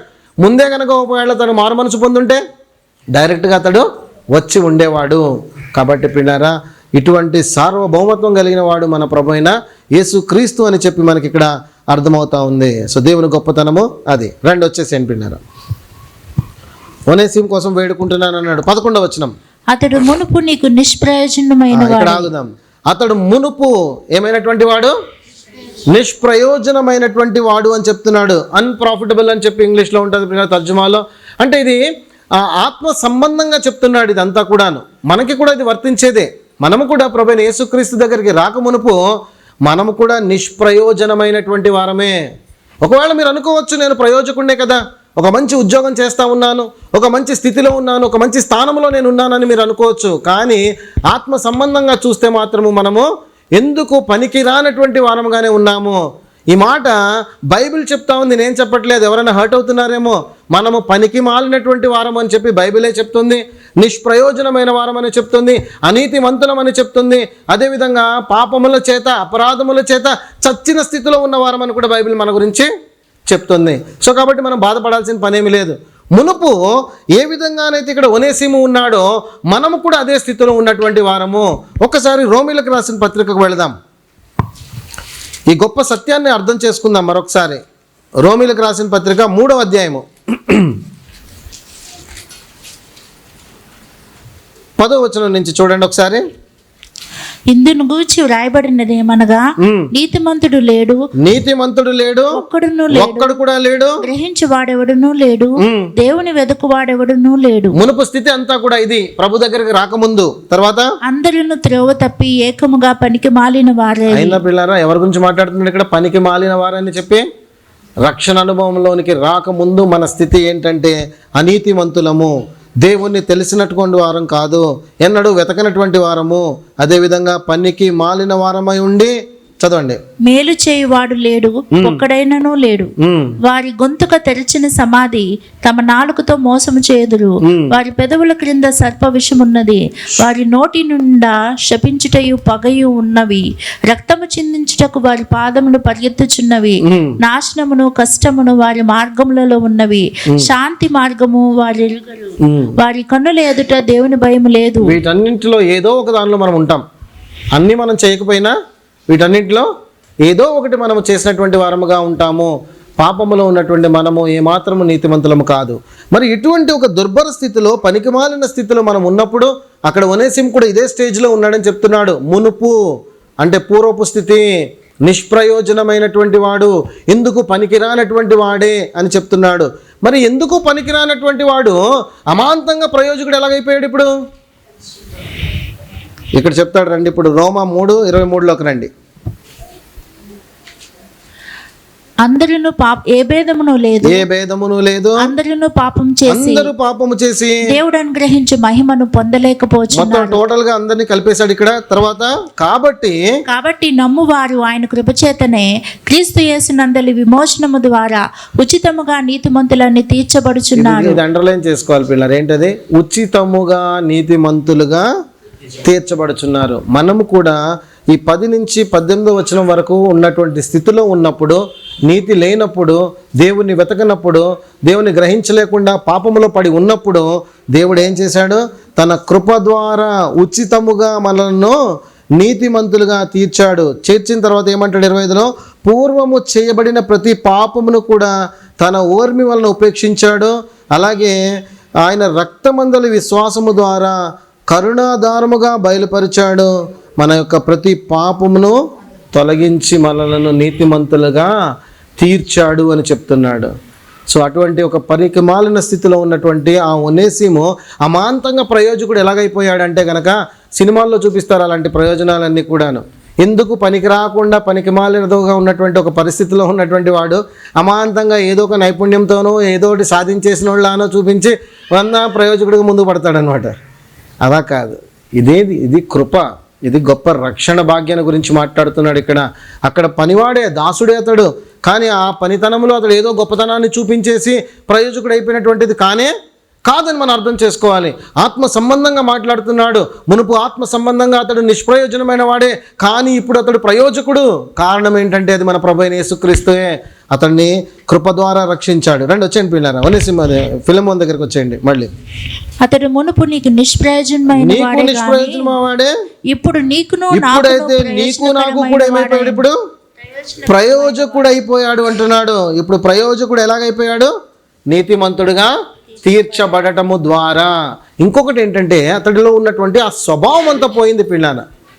పాప స్వభావం పోతుంది తెలుసా మీకు? రక్షణ అనుభవంలోనికి వచ్చిన తర్వాత ఖచ్చితంగా పోతుంది ఆ పాప స్వభావము. మునుపు మనము ఏదైతే తప్పులు చేస్తూ వస్తున్నామో ప్రభువైన యేసుక్రీస్తుని తెలుసుకున్న తర్వాత ఆ కృప మనకి ఎప్పుడైతే ఆవరిస్తుందో మనము ప్రభువు దగ్గరకు వచ్చి ఒప్పుకోలు చేసుకున్నప్పుడు ఆయన అమూల్యమైన రక్తము మన ప్రతి పాపమును తుడిచివేస్తూ ఉంది. తుడిచివేసిన వెంటనే మనలో ఉన్నటువంటి ఆ పాప స్వభావం మనలోంచి వెళ్ళిపోతుంది. పూర్తిగా వెళ్ళదు, క్రమేపీ వెళ్ళిపోతూ ఉంటుంది. ఎందుకంటే రక్షింపబడిన దినం తర్వాత మళ్ళీ పాపము చేయలేదా అంటే తప్పకుండా మనం పాపము చేశాం. ఎందుకంటే బలహీనతల చేత మనము ఈడవబడతాము గనక మనము మళ్ళీ తప్పిదములో పడతాము. కానీ ప్రభు దగ్గరికి వచ్చి మనము ఆశ్రయించినప్పుడు ఆయన రక్తంలో మనల్ని కడిగి వేస్తాడు. మనం పరిశుద్ధతను సంపాదించుకుంటాం. దాంతో ముందుకు సాగిపోతూ ఉంటాం. ఇక్కడ కూడా ఆ స్వభావం ఏదైతే ఉన్నదో ఒనేసిము దగ్గర ఆ స్వభావం అతడు తీసివేయబడ్డాడు. సో ఒనేసిముకి మనకి ఆ పోలికలు చూస్తే కనుక అన్ని దగ్గరగానే మనకి కనపడతా ఉంటాయి. ఎందుకంటే అతడు పాపిగానే ఉన్నాడు, అతడు కృపను పొందినవాడుగానే ఉన్నాడు, అతడు ఇప్పుడు ప్రయోజకుడిగా ఉన్నాడు. మనం కూడా అదే ప్రయోజకత్వాన్ని సంపాదించుకున్నటువంటి వారముగా ఉన్నాము ప్రియులారా. రండి నెక్స్ట్ చూద్దాం. నా ప్రాణం వంటి వాడైన అతన్ని, ఇంకొక గొప్ప క్వాలిటీ చెప్తున్నాడు ప్రియులారా ఒనేసిము గురించి. ఏమంటాడు ఇప్పుడు ఇక్కడ? నా ప్రాణము వంటి వాడైన అతనిని నీ వద్దకు తిరిగి పంపి ఉన్నాను. పిల్లల పౌలు గారి యొక్క పొజిషన్ ఏ విధంగా ఉందో ఆలోచించండి. ఆ పౌలు గారు ఒక ఒనేసిము గురించి మాట్లాడుతుంటున్నాడు, నా ప్రాణము వంటి వాడతడు అంటున్నాడు. నా ప్రాణము వంటి వాడు. మీరు ఎవరినైనా సరే ఈ మాట అనాలంటే కనుక వాళ్ళు మీకు ఎంతగా సన్నిహితులై ఉండాల్సి ఉంటుందో ఆలోచించండి ఒకసారి. అవునా? నా ప్రాణము వంటి వారు అని చెప్పి మనము ఎవరి గురించైనా అనగలమా? మన కుటుంబ సభ్యుల్లో కానీ, మన బంధువుల్లో కానీ, ఫ్రెండ్స్లో కానీ, యవన దశలో ఉన్నప్పుడు స్నేహితులు అని నా ప్రాణ స్నేహితుడు అంటూ ఉండేవాళ్ళు. అవునా? అన్నాం చాలా సందర్భాల్లో. అంటే ఫ్రెండ్షిప్కి ఇచ్చే వాల్యూ అలాంటిది ఆ టైంలో. సో ఇక్కడ పౌలు గారు ఒక వ్యక్తిని గురించి అంటున్నాడు, ఒనేసిము నా ప్రాణము వంటి వాడు అని చెప్తున్నాడు. ఇంకా కిందకి వెళితే కనుక ఫుట్ నోట్లో అక్కడ మీకు ఒక మాట రాయబడి ఉంటుంది. ఏమని రాశాడు పిల్లరా? నా ప్రాణమైన అంటున్నాడు. నా ప్రాణమైన ఒనేసిమును నేను పంపిస్తున్నాను నీ దగ్గరికి అంటున్నాడు. ఆ బాండ్ ఎలా వచ్చిందంటారు? ఫిలమోను ఎవరో, పౌలు ఎవరో, ఒనేసిము ఎవరో, కానీ వీళ్ళందరూ కూడాను ఒక చోటకు చేరినట్టుగా మనకు కనపడుతున్నారు. పౌలేమో బెన్యామీను గోత్రానికి చెందినవాడు, ఫిలమోనేమో కొలసీలో ఉన్నటువంటి అన్యుడు, దానికి ఫిలమోను కింద ఉన్నటువంటి దాసుడేమో ఒనేసిము. ఒక్కొక్కరికి ఒక పొజిషన్, ఒక్కొక్కరు ఒక గోత్రానికి చెందినవారు, వేరు ప్రాంతాల్లో ఉన్నవారు. వీళ్ళందరూ కూడా ఒక చోటకు వచ్చారు. ఎంతగా అయిపోయారంటే ఇప్పుడు నా ప్రాణం వంటి వాడు అంటున్నాడు. ఈ బాండ్ అనేది ఎక్కడి నుంచి వచ్చిందంటే అది కూడా ప్రభువైన యేసుక్రీస్తు ద్వారా కలిగినటువంటి గొప్పతనమే. ఈరోజున మీరందరూ ఎవరో, నేనెవరో, అవునా కాదా అండి? సో మన పక్కన ఉన్నటువంటి వారు కూడా వారెవరో మీరెవరో అయినప్పటికీ కూడా మనందరి మధ్య ఒక బాండ్ ఉందా లేదా అండి? ఎలా కలుగుతుంది అది? యేసుక్రీస్తు రక్తములో మనం అందరం కూడా ఐక్యపరచబడ్డాము, ఒక్కటిగా ఎంచబడ్డాము. కాబట్టే మనము అందరము కూడా ఒక్కటిగా ఉన్నాం. కానీ ఇక్కడ మనం అందరం తప్పుడడుగు వేస్తున్నాం ప్రియులారా. వేస్తున్నాం వేయట్లేదండి? ఏంటో ఆ తప్పుడడుగు చూద్దాం ఇప్పుడు. అందరూ ఇప్పుడు అన్నారు మనందరం కూడా యేసుక్రీస్తు రక్తంలో ఐక్యపరచబడ్డామన్నారు, ఒప్పుకున్నారు అందరూ కూడాను. కానీ ఒక చిన్న పొరపాటు అయితే మనము చేస్తూ ఉన్నాము ప్రియులారా. ఆ పొరపాటు ఏంటో చూద్దాం ప్రియులారా. వచ్చేయండి చదువుకుంటూ వెళదాం. నా ప్రాణము వంటి వాడైన అతన్ని నీ యొద్దకు తిరిగి పంపియున్నాను. నేను సువార్త కొరకు బంధకములో ఉండగా నీకు ప్రతిగా అతడు నాకు పరిచారం చేయు నిమిత్తము నా యొద్ద అతన్ని ఉంచుకొనవలనని యుంటిని గాని. ఇప్పుడు ఏం చేస్తున్నాడంటే పౌలుకి పరిచారకుడుగా అతడు ఉన్నాడు. ఒకవేళ ఇక్కడ మనం ఇప్పటి వరకు చూసిన దానిలో ఒనేసిము క్వాలిటీస్ ఏంటని మనం చూస్తే కనుక అతడు నమ్మకమైనటువంటి ప్రియ సహోదరుడని కొలసీలకు రాసిన పత్రికలు అంటున్నాడు. అదేవిధంగా ఇక్కడ మనం చూస్తే కనుక అతడు నేను బంధకములో అతన్ని కన్నాను అంటున్నాడు. అంటే అతడు మారు మనసు పొందినవాడుగా మనకు కనపడుతున్నాడు. రెండవదిగా అతడి లక్షణాల్లో. మూడవదిగా మనం చూస్తే కనుక కృప ద్వారా రక్షింపబడ్డాడు కాబట్టి దేవుని కృపను పొందినవాడుగా ఉన్నాడు. నాలుగవది చూస్తే కనుక వాస్తవానికి నిష్ప్రయోజనమైన వాడు కానీ ఇప్పుడు ఏమయ్యాడు? ప్రయోజకుడయ్యాడు. ఐదవది చూస్తే కనుక పౌలుకే ప్రాణం వంటి వాడైనట్టుగా మనకు కనపడుతూ ఉన్నాడు. ఆరవదిగా మనం చూస్తే కనుక అక్కడ పరిచారము చేయవాడుగా ఉన్నాడని మనకు అర్థమైపోతా ఉంది. 15వ వచనానికి వెళ్ళిపోదాం రండి. ఇప్పుడు అతడికి మీదట దాసుడుగా ఉండక దాసుని కంటే ఎక్కువవాడుగాను ప్రియ సహోదరుడుగాను విశేషంగా. ఇక్కడ ఆగుదాం. ఇప్పుడు ఏమంటున్నాడు పౌలు గారు? ఇప్పుడు ఫిలమోనికి పత్రిక రాస్తూ ఒనేసిము గురించి సిఫార్సు ఉత్తరం రాస్తున్నాడు. ఆ సిఫార్సు ఉత్తరం రాస్తూ అంటున్నాడు, మునుపు నీ దగ్గర అతడు పని చేసినటువంటి దాసుడే, కానీ ఆ దాసుడు ఇప్పుడు దాసుడిగా ఉండకూడదు. దాసుడి కంటే ఎక్కువ వాడిగా ప్రియ సహోదరుడుగా ఉండాలి. విశేషముగా నాకును. ఇందాకే చెప్పాను, ఏమన్నాను? ఇక్కడ సౌలు అనబడినటువంటి పౌలు ఏ గోత్రానికి చెందినవాడు? బెన్యామీన్ గోత్రానికి చెందినవాడు. ఈ ఫిలిమోన్ ఎక్కడివాడు? కొలస్సివాడు. అది అన్యుడు. తర్వాత అతను కింద పని చేస్తున్నాడంటే కనుక అతడు ఇంకా కింద జాతికి చెందినటువంటి వాడే ఉంటాడు, దాసుడే ఉంటాడు. అంటే డబ్బుకు కొనబడినటువంటి వాడు, బానిసగా ఉండవలసినటువంటి వాడు ఒనేసిము. ఇప్పుడు వీళ్ళు ముగ్గురు చూస్తే కనుక ముగ్గురు పొజిషన్స్ వేరువేరుగా ఉన్నాయి. కానీ వారు ముగ్గురు కూడా ఏమంటున్నాడు? ఇప్పుడు అందరము కూడా ఒక్కటే అంటున్నాడు. ఇక్కడ పౌలు అంటున్నాడు, నాకు కూడా ప్రియ సహోదరుడే, నీకు కూడా ప్రియ సహోదరుడుగా ఉండాల్సిందే అని చెప్తున్నాడు. ఉదాహరణకు చెప్తాను, గమనించడానికి ఈజీగా అర్థమైపోతుంది. ఒకవేళ పోలీస్ స్టేషన్లో ఉన్నారనుకోండి పిల్లారా, ఆ పోలీస్ స్టేషన్లో హెడ్గా ఒక సిఐ ఉన్నాడు అనుకోండి. ఆ సిఐ ఉన్నాడు, తర్వాత కిందకి వచ్చేటప్పటికి కానిస్టేబుల్ ఎవరో ఉంటారు, కిందకి ఇంకా హోమ్ గార్డ్స్ ఎవరో ఉంటారు. అయితే పోలీస్ స్టేషన్లో ఉన్నంత వరకు కూడాను ఒక సిఐ అదేవిధంగా కింద ఉన్నటువంటి కానిస్టేబుల్ ఇద్దరు కూడా విశ్వాసులు అనుకోండి. అక్కడైతే తారతమ్యం కనపడుతుంది. వాళ్ళిద్దరు కూడా సంఘంలో అడుగు పెడితే అర్థమవుతుందండి. అది చెప్తున్నాడు అనమాట. ఇప్పుడు మనకి ఇక్కడ ఒకవేళ కాలేజీలో ఒక లెక్చరర్ ఉండవచ్చు, ఫ్యాకల్టీ ఉండవచ్చు, ఆ కింద స్వీపర్ కూడా ఉండవచ్చు. ఇద్దరు కూడా ఒకే సంఘానికి చెందిన వారు అయి ఉండవచ్చు. అక్కడ ఉంది భేదము ఉద్యోగరీత్యా. కానీ సంఘంలోనికి వచ్చిన తర్వాత ఆ భేదము. మీరు అలాంటి ఏ పొజిషన్ అన్నా తీసుకోండి, ఇంకా ఏ ఉదాహరణ అన్నా తీసుకోండి, అదే ప్రస్తావిస్తున్నాడు ఇక్కడ పౌలు గారు. ఏమంటున్నాడంటే అతడు ఒకవేళ దాసుడుగానే ఉండవచ్చు, కానీ ఇంకా దాసుడు కాదు, అతడు ప్రియ సహోదరుడు అని చెప్తున్నాడు. ప్రియులారా, మరి ఎంతమంది ఈ గొప్ప సత్యాన్ని పాటిస్తున్నారో అర్థం చేసుకుందాం. ఇప్పుడు ఎంతమంది సత్యాన్ని పాటిస్తున్నారు ప్రియులారా?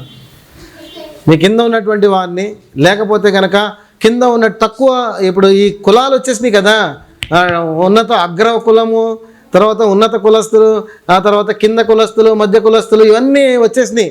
మరి వీటన్నిటికీ కూడాను మరి ఈ వాక్యం చెప్తుంది ఏంటంటే అదేది కూడా మనకి లేదు అని చెప్తుంది. ఇప్పుడు మనందరం కూడా ఒక చిన్న ప్రశ్న వేస్తాను పిల్లరా, మనమందరం కూడా అన్యజనులమేనా? ప్రభు దగ్గరికి రాకముందు అన్యజనులమే కదా. ఇశ్రాయేలీలు మాత్రమే స్వకీయ జనాంగం, ఇంకెవరు కూడా కాదు, అన్యజనులు. ఇప్పుడు ఉదాహరణకి అన్యజనులైనటువంటి మనలను ఇశ్రాయేలీలు ఒకవేళ చులకనగాను హేళనగాను చూశారనుకోండి, మనకు బాధ కలుగుతుందా? చెప్పండి, ఏదో ఒకటి కలుగుతుంది, కలగదా? కలుగుతుంది నిశ్చయముగా. మరి అలాంటిది మనం ఇప్పుడు ఒక పొజిషన్లో ఉండి మన కింద ఉన్నటువంటి వారు ఎవరైనా మనం చులకనగా చూసామనుకోండి, వాళ్ళకి బాధ కలుగుతుందా, కలగదా?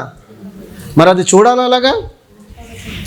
ఒకవేళ ఇశ్రాయేలీలే అలా చూడాలనుకున్నట్లయితే కనుక మనం ఎక్కడున్నామో మనకు అర్థమైపోతుంది కదా. ఒకసారి ఎఫెసీయులకు రాసిన పత్రిక వెళదాం, తర్వాత వివరించుకుందాం. అందరూ కూడా 2వ అధ్యాయానికి రండి. ఎఫెసీ 2:11 వచనం నుంచి చదువుదాం.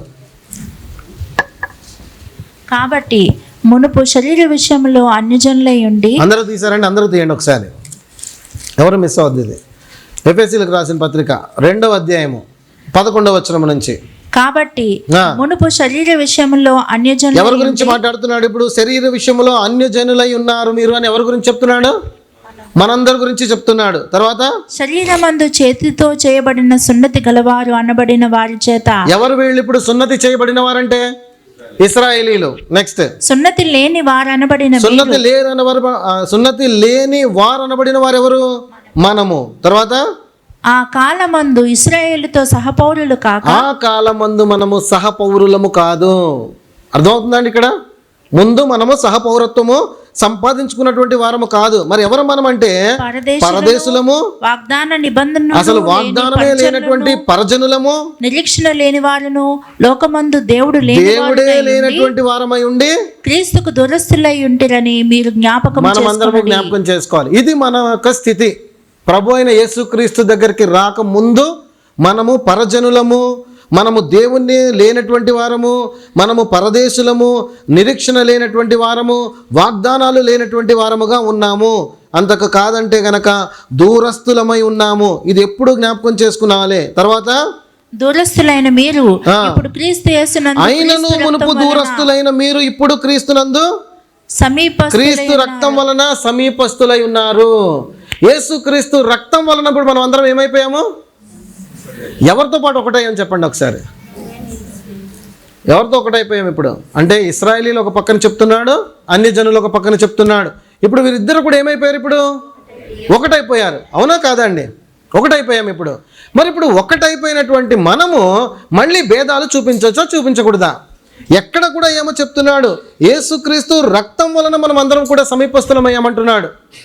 ఆ రక్తంలో మనం అందరము కడగబడ్డాము, ఆ రక్తంలో మనం అందరము ఐక్యతను సంపాదించుకున్నాము, ఆ రక్తాన్ని మనం సాదృశ్యంగా ఒక్కటిగా ఉండటానికి మనం తీసుకుంటున్నాము, అంతా కూడా ఒక్కటైపోయాము. మరి ఇప్పుడు ఇశ్రాయేలీలు ఒక పక్కన ఉన్నారు, అన్ని జనులు ఒక పక్కన ఉన్నారు, ఇద్దరు కూడా ఒకటే అని వాక్యం చెప్తా ఉంది.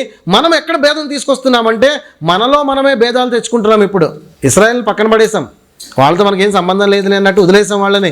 మరి ఎక్కడ కలుగుతున్నాయి భేదాలు? ఇప్పుడు ఇక్కడ మనలో కలుగుతున్నాయి. ఈ భేదం అనేది ఒకవేళ లేదు అని మీరు చెప్పగలరా? ఆ భేదము లేదు అని మనం చెప్పలేము. ఎందుకు తెలుసా ప్రియులారా? ఈ రోజున కులానికి ఒక సంఘం ఉంది, అవునా? కులానికి ఒక సంఘం ఉంది. సంఘం పేర్లు కూడా రాసి బోర్డులు పెట్టేశారు కదండి. పెట్టారా పెట్టలేదా? చౌదరీల సంఘం, రెడ్డిల సంఘం, కాపుల సంఘం, కమ్మ సంఘం, ఇంకా ఎన్ని సంఘాలు. ఇంతకీ ఇవేంటివి మామూలుగా వాళ్ళ యొక్క కమ్యూనిటీకి చెందినటువంటి సంఘాలు అంటే లేదు లేదు, యేసుక్రీస్తు సంఘాలే ఇవన్నీ కూడాను. బోర్డు చూస్తే మాత్రము ఆ సంఘం అన్నమాట. మరి ఎక్కడి నుంచి వచ్చాయి ఇవన్నీ కూడాను? ఇక్కడ వాక్యం ఎంతో తేటతెల్లంగా మనకి చెప్తున్నటువంటి మాట, ఎక్కడ కూడా భేదము లేదు, మనమందరం కూడా ఐక్యపరచబడ్డాము, సహపౌరులంగా ఉన్నాము. ఎవరితో పోలుస్తున్నాడు? ఇశ్రాయేలీలతో పోలుస్తున్నాడు ఒక పక్కన. మనం ఏం చేస్తున్నామంటే ఇశ్రాయేలుని వదిలేసాము, వాళ్ళని పక్కన పడేసాం. యూదులు ఎప్పుడు తెలుసుకుంటారో ప్రభువుని, ఇంకా మెస్సయ్య వస్తాడని ఎదురు చూస్తున్నారు, వచ్చిన తర్వాత వాళ్ళు రక్షణ పొందినప్పుడు కదా విషయం అనుకుంటున్నారు. కానీ అక్కడితో ఆపుకుండా మనలో మనమే కొట్టుకుంటున్నాం అనమాట. ఇప్పుడు ఈ భేదాలన్నీ కూడా మనలో మనకు వస్తున్నాయి. చదువుదాం రండి. ఇంకా సమీపస్తులై ఉన్నారు. 14 ఆయన మన సమాధానమై ఉండి మీకును మాకును ఉండిన ద్వేషమును అనగా విధిరూపకమైన ఆజ్ఞలు గల ధర్మశాస్త్రమును తన శరీరమందు కొట్టివేట చేత మధ్య గోడను పడగొట్టి, ప్రభువే మధ్య గోడను పడగొట్టేశాడు, ఉభయులను ఏకం చేశాడు. ఇప్పుడు మనం ఏం చేస్తున్నాం? ఇప్పుడు ఇశ్రాయేలీలకి అన్ని జనాంగానికి ఉన్నటువంటి మధ్య గోడను ఆయన పగలగొట్టేసి ఇద్దరిని ఒకటిగా చేసేస్తే, ఇప్పుడు మనం ఏం చేస్తున్నామంటే ఒక స్టెప్ పక్కకి వెళ్ళేసి మనలో మనం గోడలు కట్టుకుంటున్నాం అనమాట. అంతేనండి? మనలో మనమే ఆ గోడలు కట్టుకుంటున్నాం. మళ్ళీ ఎందుకు కట్టుకుంటున్నామంటే వాళ్ళు పెద్ద కులస్తులు, మేము తక్కువ కులస్తులము, లేదా వీళ్ళు తక్కువ వాళ్ళు ఎక్కువ అని చెప్పి మనమే ఆ భేదాన్ని తీసుకుని వస్తున్నట్టుగా మనం చూస్తూ ఉన్నాం. ఇంకేమంటాడో చూడండి. ఇట్లు సంధి చేయొచ్చు, ఈ ఇద్దరిని తన యందు ఒక్క నూతన పురుషునిగా సృష్టించి తన సిలువ వలన ఆ ద్వేషమును సంహరించి. ఈ ఒక్క మాట, ఈ ద్వేషాన్ని సంహరించడానికి ఏం కావాల్సి వచ్చింది? అక్కడ ఏం కావాల్సి వచ్చిందండి? సిలువ, మరణము, శ్రమ, బాధ, వేదన, ఆ రక్తము, అది కావాల్సి వచ్చింది అక్కడ. ఆ సిలువ వలన మనల్ని ఏం చేశాడంటున్నాడు? సంహరించి దాని ద్వారా వీరిద్దరిని ఏక శరీరంగా చేసి దేవునితో సమాధాన పరచవలనని ఇలాగు చేసెను గనుక ఆయనయే మనకు సమాధాన కారకుడై ఉన్నాడు. ఈ సమాధాన పరచడానికి ఆ ప్రభువైన యేసుక్రీస్తు శిలువ త్యాగము చేయవలసి వచ్చిందని చెప్తే వాక్యం చెప్తుంది కదా. మరి ఇంత గొప్ప త్యాగము చేసి ఇశ్రాయేలీయుల్ని అన్ని జనాంగాన్ని ఒక్కటిగా చేసి ఏక శరీరముగా చేశాడు, ఒక్కటిగా చూడాలనుకుంటున్నాడు, ఆయన సమాధాన కారకుడై ఉన్నాడని వాక్యం చెప్తుంది కదా. మరి ఇప్పుడు మనము భేదాలు కలగజేసుకుంటా ఉంటే ఆ గోడ పగలగొట్టడానికి ఇంకేం చేయాలి ప్రభు? చెప్పండి, ఏం చేయాలి ఇంకా అంటారు? ఏం నేర్చుకుంటున్నాం ఇప్పుడు? పౌలు, ఫిలమోను, ఒనేసిము, ముగ్గురు 3 రకాలు. కానీ యేసుక్రీస్తులు ఏమైపోయారు వీళ్ళందరూ కూడాను? మనం ఏమంటామో తెలుసా? ఇప్పటికీ కూడాను ఇంకా విభేదాలు సృష్టిస్తూ ఉంటాము, ఇంకా దూరం పెడతా ఉంటాము. ఎంతవరకు దూరం పెడుతున్నామంటే ప్రియులారా, ఈ రోజున వివాహం చేసుకోవాలంటే వాళ్ళు మనవాళ్ళేనా? వాళ్ళు మనవాళ్ళేనా? ఇంకా విశ్వాసం ఎందుకు? అప్పుడు విశ్వాసం చూడకూడదు అప్పుడు, అవునా కాదా? ఇప్పుడు ఎప్పుడైతే నువ్వు విశ్వాసుడు అయినటువంటి మగపిల్లవాడు విశ్వాసి, ఆడపిల్ల కూడా విశ్వాసి అన్నప్పుడు మిగతాది నువ్వు ఏం చూడడానికి లేదు. ఒకటి చూడాల్సింది ఇంకా అక్కడ విశ్వాసులా కాదా అనేది. విశ్వాసులు అనగానే ఏమైపోయారు? ఇద్దరు కూడా ఒక్కటైపోయారు. కానీ అలా చూస్తున్నటువంటి రోజులు ఈ రోజులు ఉన్నాయా? చెప్పండి, లేవు. ఖచ్చితంగా మాలో కావాలి, మా వాళ్ళేనా కాదా కనుక్కోండి ముందు. ఇది కనుక్కున్నాకే ముందుకు వెళదాం. ఎక్కడుందండి పిల్లల సంఘాల్లో ఐక్యత? మనమే గోడలు నిర్మించుకుని పెట్టుకుంటున్నాము. ఆ గోడలు పడగొట్టడానికి యేసుక్రీస్తు శిలువ రక్తానికి కావాల్సి వచ్చిందే. ఇశ్రాయేలీ అన్యులు మనం పక్కన ఉన్నాం. ఈ రోజున తక్కువ కులస్తులు అని చెప్తున్నటువంటిది ఏదైతే ఉన్నదో అది ఎవరు క్రియేట్ చేశారు? అది మనుషులు చేసినటువంటిదే తప్ప అది దేవుడు నియమించినటువంటిది కాదు. వాక్యం చెప్తుంది తేట తెల్లంగా అందరూ కూడా సమానమే దేవునిలో అని చెప్పి. ప్రభు దగ్గరికి వెళ్ళిన తర్వాత ఒక పెద్ద queue line separate queue lines ఏమి ఉండవు ప్రియులారా. ఉన్నతమైన వాళ్ళందరూ ఈ లైన్లో రండి, అణగారిపోయిన వాళ్ళందరూ కూడా ఈ లైన్లో రండి అని చెప్పి ప్రభు ఏం చెప్పడు అక్కడ. అలాగే బహుమానం ఇచ్చే దగ్గర కూడా అలా ఏం చూడడు. మన క్రియలు మన వెంట వస్తాయి. నమ్మకమైన దాసుడా, నమ్మకమైన దాసురాలు, రెండే పలుకుతాడు. అక్కడ ఏమైనా ఆ విధంగా పలకడు. నమ్మకమైన ఓ అగ్రకుల వర్ణానికి చెందినటువంటి దాసుడా అని పలకడు. అర్థం ఉందండి? అపనమ్మకస్తుడైన ఓ నీచమైన కులానికి చెందినవాడా రా అని పలకడు. అందరూ ఒక్కటే. ఈ గొప్ప సత్యాన్ని ఒకవేళ ఇముడ్చుకోగలిగితే కనుక ఏ భేదాలు అనేది ఉండవు సంఘాల్లో ప్రియులారా. ఈ విషయాలు ఏదైతే ఉన్నదో ఈ గొడవలు అనేది ఉండదు, అల్లరి అనేది ఉండదు, దాని తర్వాత గ్రూపిజం అనేది ఉండదు. ఉన్నా లేదండి? కొరింథీ సంఘంలో కూడా సమస్య వచ్చింది పిల్లారా. ఒకడు వచ్చి అంటాడు నేను పౌలు వాడనంటాడు, ఒకడు అపోలో వాడనంటాడు, ఒకడు కేఫా వాడనంటాడు. అప్పటికి డివైడ్ చేసేసుకున్నారనమాట. వాళ్ళందరూ కూడా ఇశ్రాయేలీలే, కానీ ఒకడు యూదా మతానికి చెందినవారు, ఒకరు బెన్యామీన్ గోత్రానికి చెందినవారు, మరొకరు ఇంకో దానికి. అయితే వాళ్ళు అక్కడ కూడా గ్రూపిజం చేయడం మొదలుపెట్టేశారు. అప్పుడు పౌలు గారు ఏం చేస్తారు? ఖండిస్తారనమాట.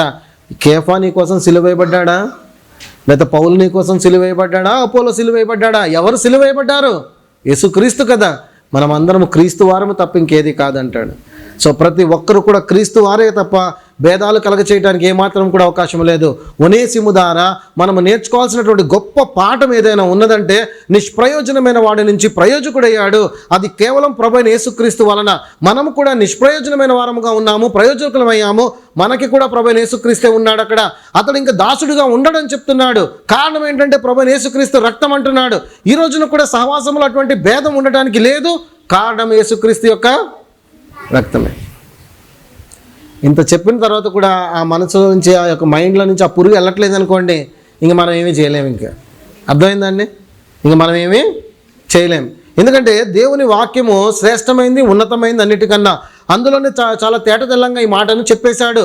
అయినప్పటికీ కూడా ఇంకా నాకు నా వాళ్ళు నేను మా వాళ్ళు అనేటటువంటి ఆ స్వభావం ఇంకా ఉన్నట్లయితే కనుక ఎవ్వరు కూడా బాగు చేయలేరు ఇంకా. కాబట్టి మరి దయచేసి అర్థం చేసుకోండి, ఆ భేదాలు ఏవి కూడా ఉండడానికి వీలు లేదు అని మనం అర్థం చేసుకోవచ్చు. ఇది ఒక గొప్ప మర్మము ప్రియులారా. ఎఫెసీ పత్రికలో ఇది ఒక గొప్ప మర్మం అన్నమాట. అందరికీ కూడా మర్మాలంటే బాగా ఇష్టం కదా. ఎవడు నిలబడినటువంటి దైవజనుడు ఎవరైనా సరే ఏ గొప్ప మర్మం చెప్తాడో అని ఎదురు చూస్తాడు. వాస్తవానికి అంతా కూడా విశదపరిచేశాడు దేవుడు. కానీ ఈ సంఘానికి రాస్తున్నప్పుడు మీకు ఒక మర్మం చెప్తున్నాను అన్నాడు. ఇక్కడ రండి, 3వ అధ్యాయం 6వ వచనంలో. అన్యజనులు సువార్త వలన ఆ మర్మం ఏదనగా, ఈ మర్మం ఏదనగా అన్యజనులు సువార్త వలన క్రీస్తు యేసునందు యూదులతో పాటు సమాన వారసులు, ఒక్క శరీరమందలి సాటి అవయవములను వాగ్దానములలో పాలివారునై ఉన్నారన్నది ఇదే గొప్ప మర్మము ప్రియులారా. ఇక్కడ వచ్చేసింది మొత్తం అంతా మర్మం బయలుపరిచేశాడు. ఏంటంటే యేసుక్రీస్తు దగ్గరికి వచ్చామా, అడుగు పెట్టామా, అందరము కూడా ఒక్కటే అయిపోతాము. ఇంకా ఏ భేదము కూడా లేదు అని చెప్పి మనకి చాలా తేటతెల్లంగా ఇక్కడ చెప్తున్నాడు. వచ్చేసేయండి పిల్లలారా ఫిలమోనుకు రాసిన పత్రికకి. చదవండి 15వ వచనం నుంచి. అతడికి మీదట దాసుడుగా ఉండక దాసుని కంటే ఎక్కువ వాడుగా ఉండాలి. ఎలా అంటాడు ఇప్పుడు? అదేం టైటిల్ ఇస్తున్నాడు మళ్ళా? ప్రియ సహోదరుడు. ఇంకా విశేషముగా నాకును శరీర విషయమును ప్రభు విషయమును మరి విశేషముగా నీకును ప్రియ సహోదరుడుగాను నీ యొద్ద ఎల్లప్పుడు ఉండుటకే కాబోలు అతడు కొద్ది కాలము నిన్ను ఎడబాసి ఉండెను. చదవండి. కాబట్టి నీవు నన్ను నీతో పాలివానిగా ఎంచినడలా నన్ను చేర్చుకున్నట్టు. ఏమన్నాడు చూడండి, ఈ మాట గమనించండి. నీవు నన్ను నీతో పాలివానిగా ఎంచిన ఎడల అంటే ఇఫ్ అంటున్నాడు అనమాట. Paul is equal to Philemon. అప్పుడు ఏమంటున్నాడు? Onesimus is equal to Paul అంటున్నాడు. అర్థం చేసుకోండి మళ్ళీ ఒకసారి. కాబట్టి నీవు నన్ను పౌలు నేను నీతో పాలివానిగా నేను ఈక్వల్గా ఉన్నట్లయితే నువ్వు ఎంచినట్లయితే కనుక నన్ను చేర్చుకున్నట్లు Paul is equal to Onesimus, Onesimus is equal to Paul. అతన్ని చేర్చుకో. పౌలు ఎంతటి వాడో ఒనేసిమ్ కూడా అంతటి వాడు. ఈక్వల్ టు అనేది ఇక్కడ చెప్తున్నాడు అనమాట. ఇదిగో ఫిలమోను, నేను నీతో పాలివాడిగా ఉండడానికి సరిపడినటువంటి వాడిని అనుకుంటే కనుక నువ్వు ఎలాగైతే ఎంచుతున్నావో అలాగే ఒనేసిమును కూడా ఈ రోజు నుంచి నువ్వు ఎంచు అని చెప్తున్నాడు. ఎవరైనా ఇంత గొప్ప మాటలు అనగలుగుతారా పిల్లరా? యేసుక్రీస్తు యొక్క స్వభావము కలిగినటువంటి వారే ఈ మాటలు పలకగలుగుతారు. సో పౌలు దగ్గర ఉన్నటువంటి శ్రేష్టమైన లక్షణం ఏంటంటే నా ప్రాణము వంటి వాడు అంటున్నాడు. తప్పు చేసి దొంగగా వచ్చినటువంటి వాడిని ఎందుకోసం అన్నాడంటే మారు మనసు పొందాడు గనుక. మళ్ళీ తిరిగి ఏమంటున్నాడంటే నన్ను చేర్చుకున్నట్లు అతనిని నువ్వు చేర్చుకునమంటాడు. చివరిగా ఏమంటున్నాడు చూడండి 18వ వచనం. అతడు నీకు ఏ నష్టమైన కలగజేసిన ఎడల నీకు ఏమైనా రుణమున్న ఎడలను అది నా లెక్కలో చేర్చు. నేను తీరుస్తాను. అతడు ఒకవేళ ఏదైనా చేసినట్లయితే గనక అని చెప్తున్నాడు. ఒక క్రిస్టియన్ లైఫ్ రియల్ పిక్చర్ ఇందులో మనకు కనపడుతుంది పిల్లరా. ఎలా కనపడుతుందంటే చూడండి, ఫిలమోను తండ్రికి సాదృశ్యంగా కనపడుతున్నాడు. ఒనేసిము తప్పిపోయినటువంటి మానవ జాతికి సాదృశ్యంగా కనపడుతున్నాడు. ఆ తర్వాత పౌలు సమాధానపరిచినటువంటి మధ్యవర్తి అయినటువంటి యేసుక్రీస్తుకి సాదృశ్యంగా కనపడతా ఉన్నాడు. సో ఇప్పుడు ఏం జరుగుతుంది? ఇప్పుడు ఇక్కడ తప్పిపోయినటువంటి స్థితిలో ఉన్నటువంటి ఆ ఒనేసిము పారిపోయి తప్పు చేసి వస్తే ఇక్కడ మధ్యవర్తి అయినటువంటి పౌలు గారు ఏం చేస్తున్నారంటే అక్కడ సువార్త చెప్పి ఆ మంచి సాక్ష్యాన్ని పొందుపరుచుకునేలాగా మారు మనసు పొందుకునేటటువంటి వాళ్ళలాగా అక్కడ చేసిన సందర్భాన్ని మనం చూస్తున్నాం. చేసిన తర్వాత మళ్ళీ తండ్రికి ఎవరి దగ్గరికి పంపించేస్తున్నాడు? తండ్రి దగ్గరికి పంపిస్తున్నాడు. ఆ రికన్సిలేషన్ని మనం ఇక్కడ చూడగలుగుతా ఉన్నాము. రికన్సిలేషన్ మాత్రమే కాదు, సబ్స్టిట్యూషన్ కూడా ఇక్కడ చేస్తూ ఉన్నాడు పిల్లారా. మన పాపాలు ఎవరి మీద పడ్డాయి? త్వరగా 3 వచనాలు చూసేయండి. 2 కొరింథీ 5వ అధ్యాయం 21వ వచనం. ఇది చూసి ముగించేసుకుందాం. 2 కొరింథీ 5వ అధ్యాయం 21వ వచనం.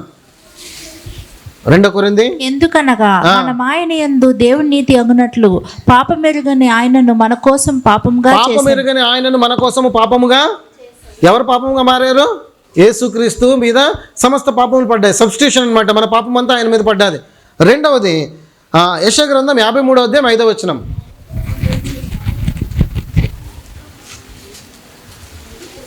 ఇప్పుడు ఆ శిక్ష రావాలి కదా మరి పాపానికి.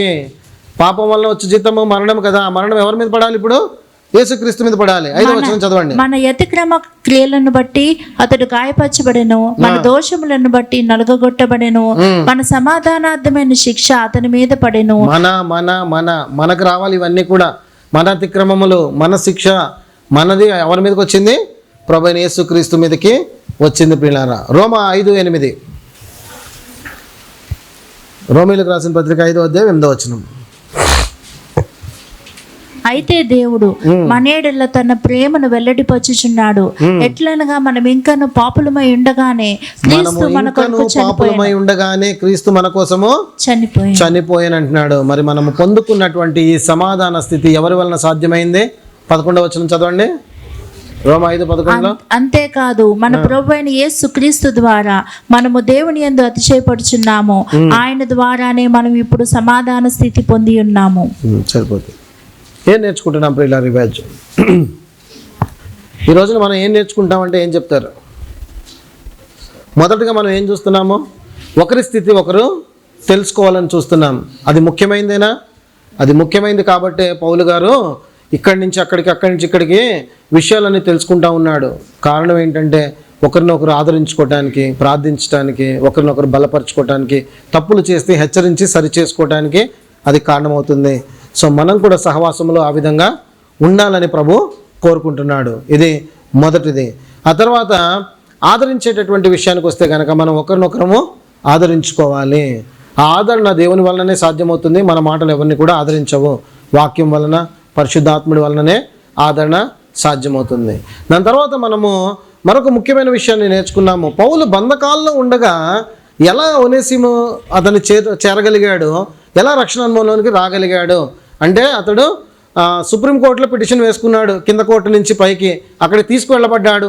అక్కడికి తీసుకువెళ్ళిన తర్వాత అద్దె ఇంట్లో 2 సంవత్సరాలు ఉండి అతని దగ్గరకు వచ్చిన వారందరికీ కూడా సువార్త చెప్తూ అతడు నడిపిస్తూ ఉన్నాడు. అలా ఒనేసిము కలిశాడన్న ఒక విషయాన్ని మనం ఇందులో తెలుసుకున్నాము. ఆ తర్వాత ఒనేసిములో ఉన్నటువంటి గొప్ప లక్షణాలను చూస్తున్నాము.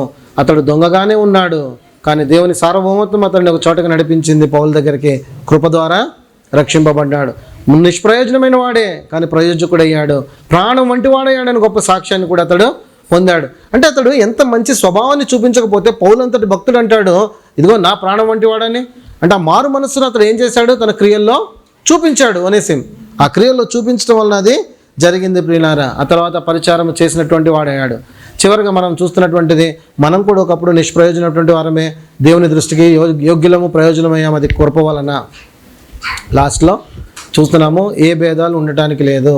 పౌలైనా సరే, ఆ తర్వాత ఫిలమోన్ అయినా సరే, ఒనేసిము అయినా సరే, ముగ్గురు ఒకటే అనుకుంటున్నారు. ఏమంటారు? ప్రియ సహోదరుడు అనుకుంటున్నారు అందరినీ.